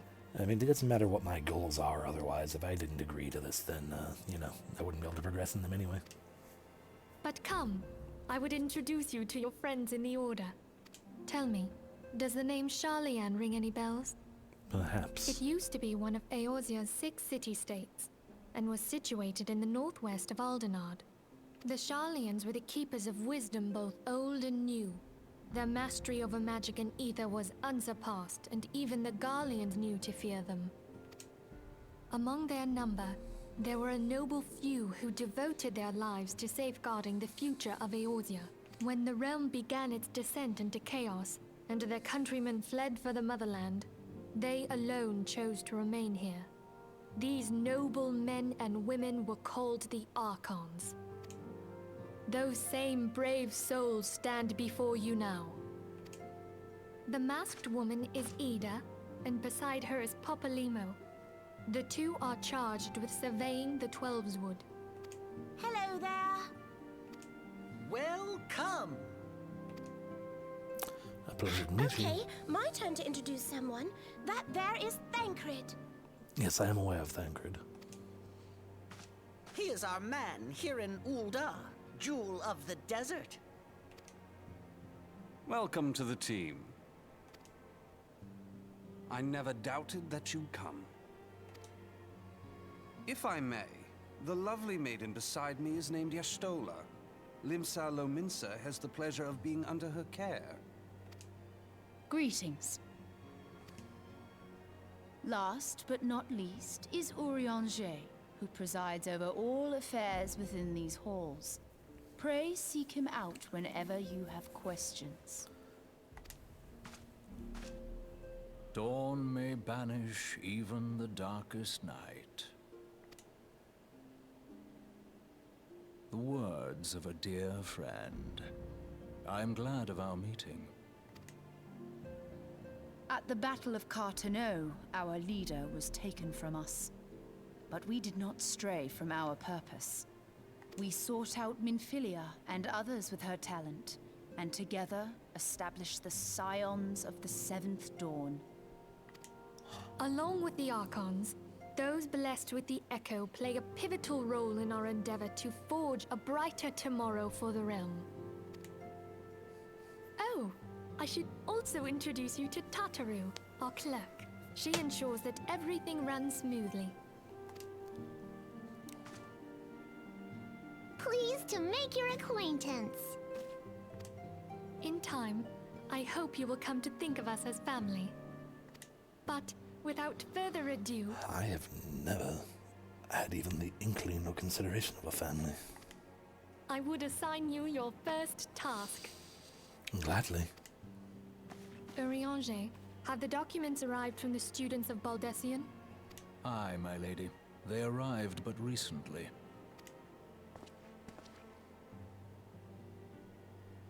We have received a request for aid from the Immortal Flames. Thancred, would you do the honors? It would be my pleasure. Some days ago, a crystal caravan registered to Amagina and Sons mineral concern was waylaid and divested of its cargo. Okay. But there is more. Within a bell of the robbery, several people were reported missing from the shantytown outside the city. At a glance, one would assume the involvement of bandits, kidnappers, and coincidence. Such crimes are hardly uncommon, and the Immortal Flames deal with their like almost every day. However, this time we have reason to believe that a primal is involved. Aye. The evidence left behind implicates the Eorzean, who are known worshippers of Ifrit. If we then consider the objects that were taken, there is no room left for doubt. The crimes were committed in the name of a primal. That you may better understand the nature of our struggle with the primals, I would have you play the leading role in this investigation. It would be my honor. You have my thanks. If there is aught you wish to know, I recommend you speak with Thancred. He is well versed in the affairs of Ul'dah. Ever at your service, dear fellow.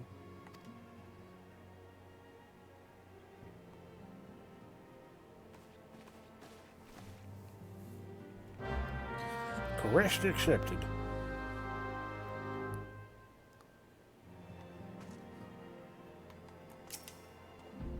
Ready to begin, are we? That's the spirit. So then, your mission is to investigate a crystal robbery and a spate of abductions. Crimes which we believe to be connected. Assuming we are correct, it is like that any discoveries we make in relation to one will further our understanding of the other. Now, Since the attack on the caravan, our friends at Amagina and Sons Mineral Concern have doubled security over all their shipments. In light of this, it is my judgment that the abductors should be our priority. According to our preliminary findings, the majority of the missing were last seen in the vicinity of Camp Drybone, so that would seem a fine place to begin. A fellow by the name of Isimbard serves as the camp's de facto leader. Pay him a visit and see that he gives us his full cooperation. Okay. Leave the solar. Bum, bum. Turn around this way.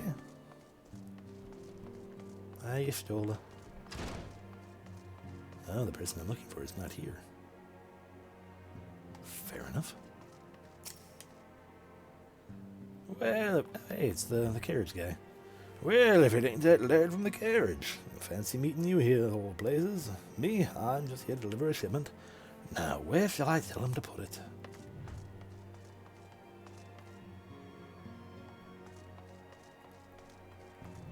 Who are you? Hi, Una Tayun. Tayun? Why don't any of you blokes know who I am? I swear I was one of them scions of Seventh Dawn. Only we didn't have much of a fancy name back then, and the headquarters was a far more convenient location. At least I think it was. Or was my mind playing tricks on me? Gods, what's wrong with me? Why can't I remember it more clearly?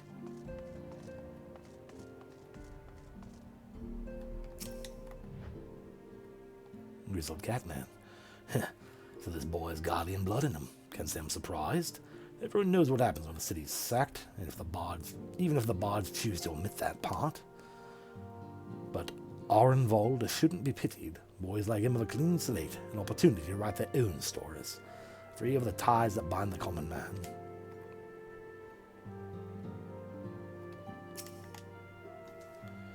They say those of us who have seen the dreams are chosen, that we have within us a seed of greatness, that we could be heroes.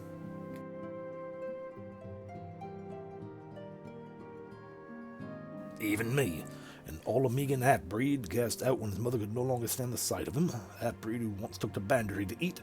I am sure I'm just brimming with heroic potential. Then again, this is Thornlin. One cannot discount the possibility that moneyed interests are involved.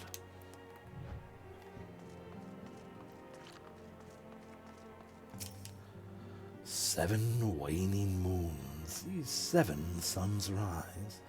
Divine order royals, fallen corpses writhe. Thus the divine chronicles seek to warn us once more. The meaning of these words now shines clear.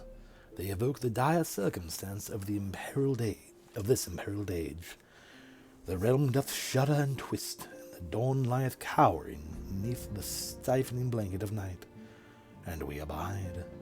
We await the coming of the unborn era's seed, the light which shall pierce the glowering darkness. While there are others who possess the echo, none are near as strong as you with the power, hence our extremely high expectations of you.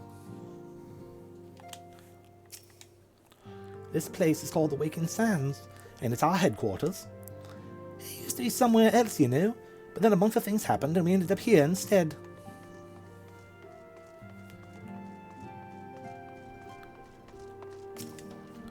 Our organization, the Scions of the Seventh Dawn, was formed through the union of 2 separate entities. The first was comprised of Sharlayan natives such as myself, and was called the Circle of Knowing. The second, made up of individuals that share your rare gift, was known as the Path of the 12. The terrible events that ushered in the 7th Umbral Age taught us that only together may we stand against the evil that seeks to consume us. Consume, you say? Okay. We can now leave and go to Vesper Bay.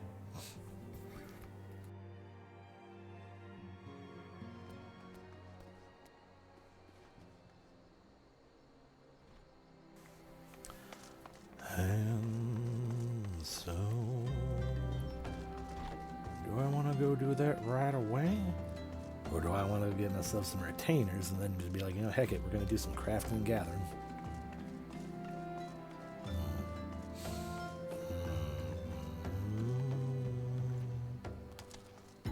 We can do a little more plot first. Hi, can you take me to Drybone? No. You can take me to Horizon, which might be able to take me to Drybone, but I can't get to the east from here, though. We're on the west, so we can't even get to the east from here. Alright, I'm just gonna teleport.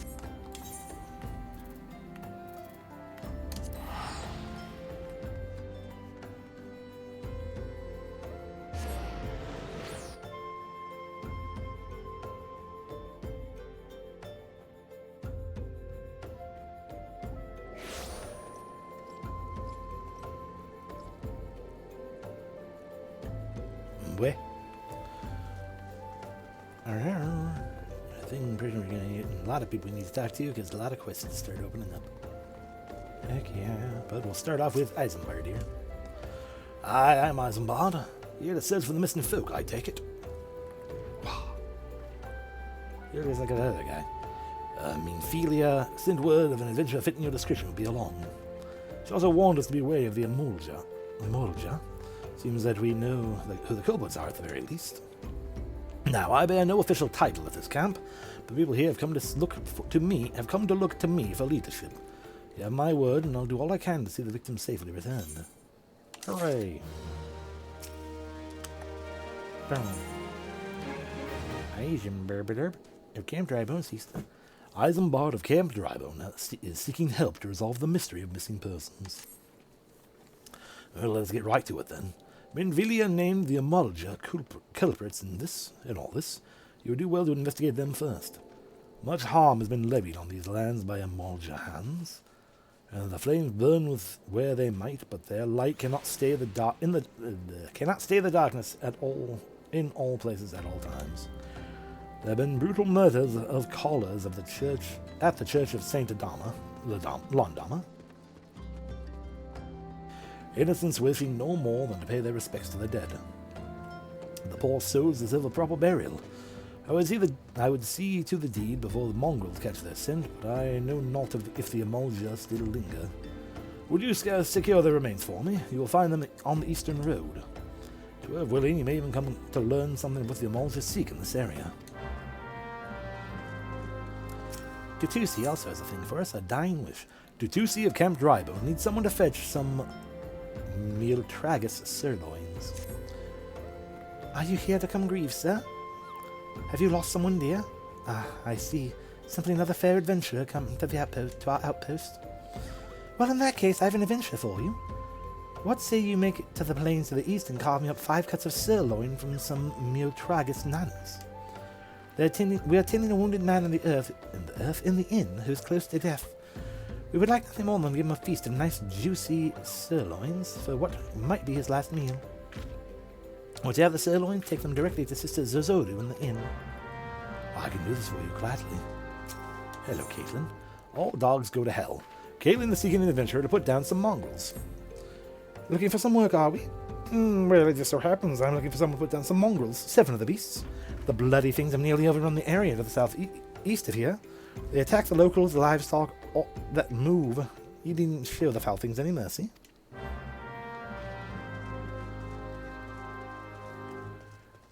And from Poponagu, the Levinet. Poponagu, the local leave quest representative in Camp Drybone, is seeking adventurers to undertake guild leaves.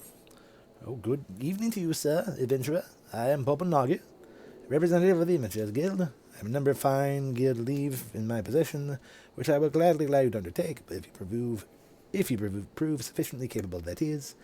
You see, protocol dictates that I administer a trial guild leave. Until you complete it, I can grant you no more. But that task to review the details and tell me if you're up for the challenge.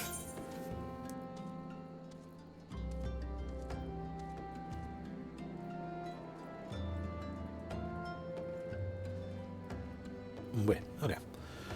Despite the fact the Sultanate law clearly forbids any and all business dealings with beast tribes deemed hostile, a goblin merchant has chosen to ignore this law and peddle his wares to the Eorzean.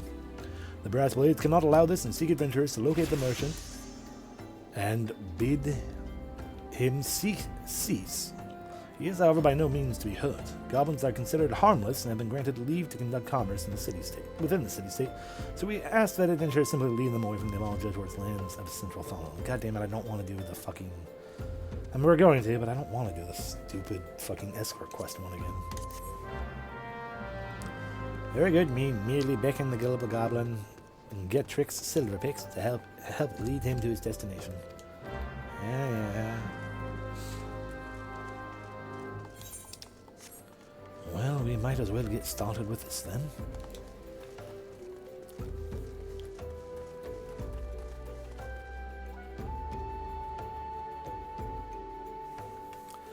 Alright.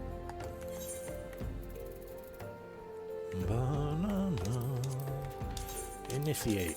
We are far over level for it. There we go. You know, before I even worry about you...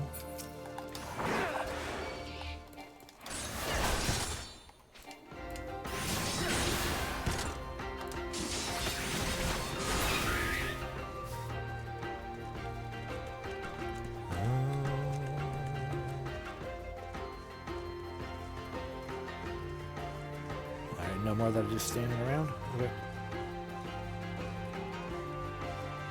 No treasure chest either, which is like bullshit, but whatever.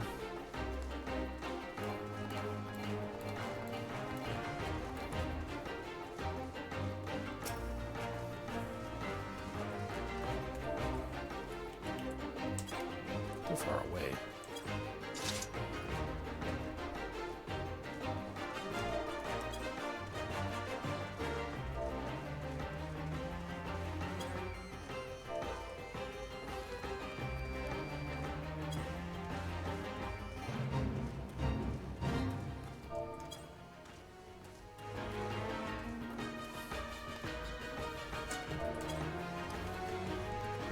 How far can I get?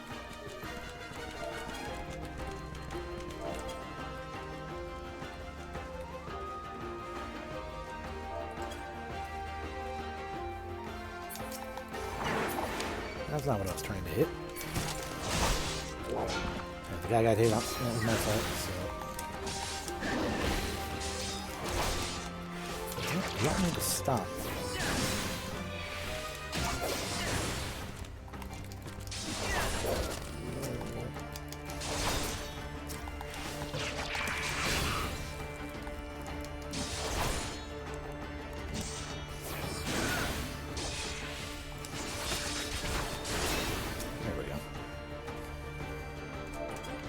Back to following me.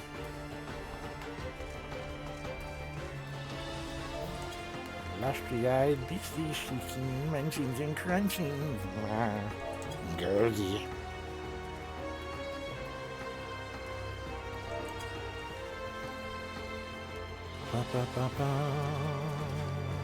There we go.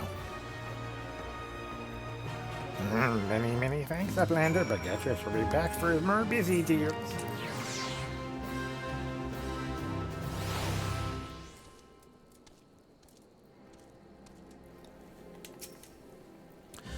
I see the desert heat wasn't too much for you. Here's your reward so that you don't spend it at the pub. Difficulty, speed, yep. And with that, you've fulfilled the requirements. You feel to partake in our guild leaves as will.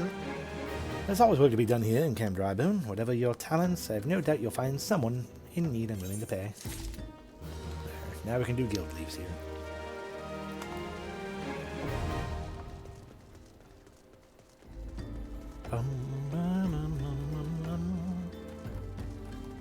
Hello, goat.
I already know. We head down this way to go fight some dogs.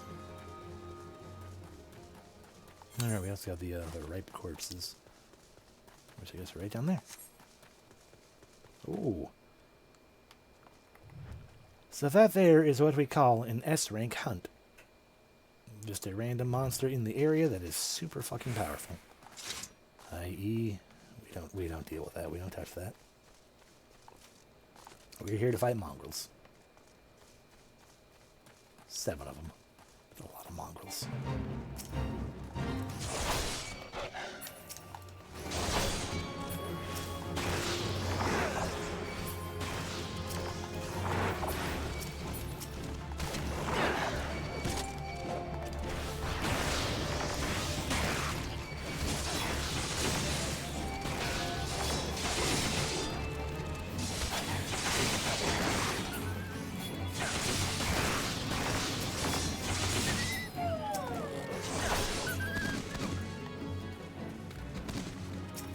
Mongrels.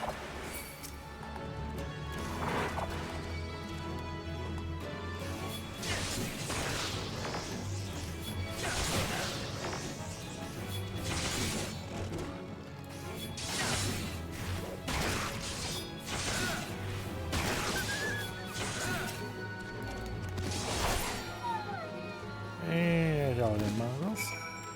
Tiny snow person just kind of hanging out. Westward bound. An Eorzean unit has been sighted moving west, most likely to establish a new encampment closer to Rhjkkah. The safety of the city-state is at stake. Crush the beastmen and send them running back to Zanrick. Or don't. I have found the ripe corpses. Just in time for harvest. Oh no, Eorzean.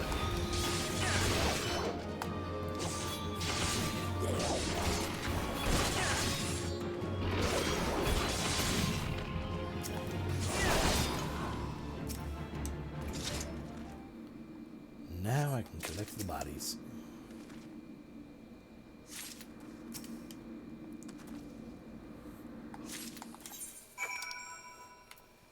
Ripe corpse. This poor soul appears to have been ravaged by an Eorzean before sitting to rot for several turns of the sun. Leaner than old goat meat, but much more difficult to harvest due to the violent nature of the beast.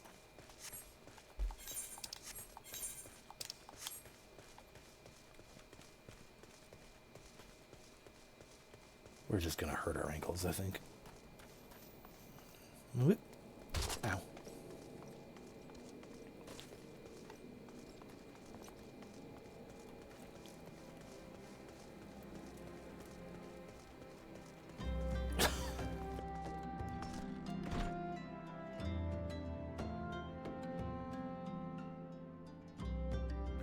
Wait. Alrighty, not you. Not you, but over here. Please lower your voice. What business brings you here? I have some sirloin. More tracked sirloins, and I take it Tutusi has sent you. Thank you for your efforts, my friend. But I fear you are too late. The man for whom these steaks were meant succumbed to his wounds just moments ago. That would explain the weeping. Pray do not despair. He feasts with Thol now, and Thol has seen the good in you this day. Rip.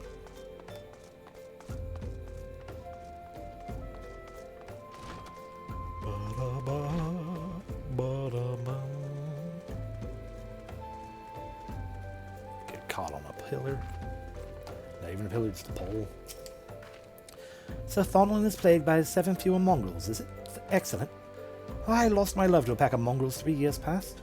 We were to be wed. They tore them apart. When we finally chased them off, my love was in 7 pieces. Since then, I've asked every adventurer I see to pass through here and slay 7 of the beasts. My vengeance is unceasing. But if I can spare just one other bride-to-be the suffering I've known, then it would have all been worth it. Happy to help. Dead, is he? You did good thing, friend. No use fretting over the altar in which things pass.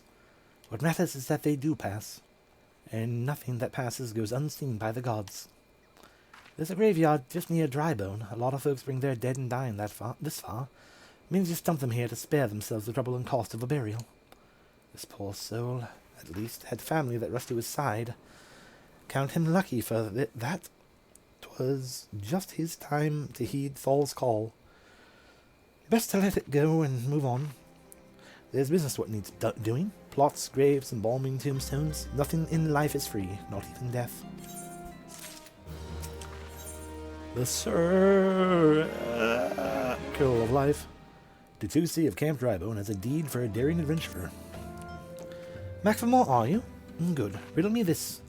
In a camp such as ours, so close to a graveyard, what do you think sells faster than we can stock? Aye, flowers. To the east of here lies the remains of an enormous golbu, and so many plants sprout around it that you would think you'd found the black shroud in the middle of the Thornland. Some say the golbu came down from the mountains at the time of the calamity, and carried with him the seeds that became all of those plants. But then, all I'm really after are 3 sprigs of all-thick lavender. Seems simple enough, right? It is good to see you returned. Were you able to secure the remains of our fallen? Yep, here they are, right here. With these bodies given back proper to the earth, the souls will find their way across to the other side. You've done a noble deed this day. I thank you. Now then, what of the Eorzean? Did you see any? Surely such massive monstrosities as they cannot conceal their presence, much less take their quarry unawares. Ah, so there were Eorzean after all. I feel as much. Their part in the lowborn disappearing is all but confirmed, but I sense there's more to it than meets the eye. The occasional Eorzean raiding party would not account for the people going missing in these kinds of numbers. The total is too great, and the questions too many. It would not surprise me in the least to see another hand in this, to learn of another hand in this. But whose? Countless travelers pass through Drybone every day, and even if it were one among them, how would we best discover who may be implicit in these vanishings? I don't know. But we can get a hat. What poor people think. Isambard aims to turn his investigation to the common folk. What say we turn an eye to the common folk themselves? It may be among them that we find the reasons for these vanishings. Lord forbid it be so. There's a mention by the name of Ungust, who was born here in Drybone and grew up in the Golden Bazaar. A rough character, but he knows the people here better than anyone else. I'd wager he's at the inn quaffing away the day's earnings. Yeah. I'll write a note for you to show him, else he's not like to speak to you. A few words scrawled in code by Isambard of Drybone. Okay. This has been incredibly short, I realize, but I think I'm actually going to call it here because my throat is not feeling happy. I don't want to strain or push it too hard because clearly I'm not still at 100% vocal capacity. But yeah. But at least got something done. Yay. So thank y'all very much for watching. I hope you enjoyed, even though it was short, and my apologies again for that. I appreciate y'all here, and I hope you have a great rest of your evening. Thank you very much.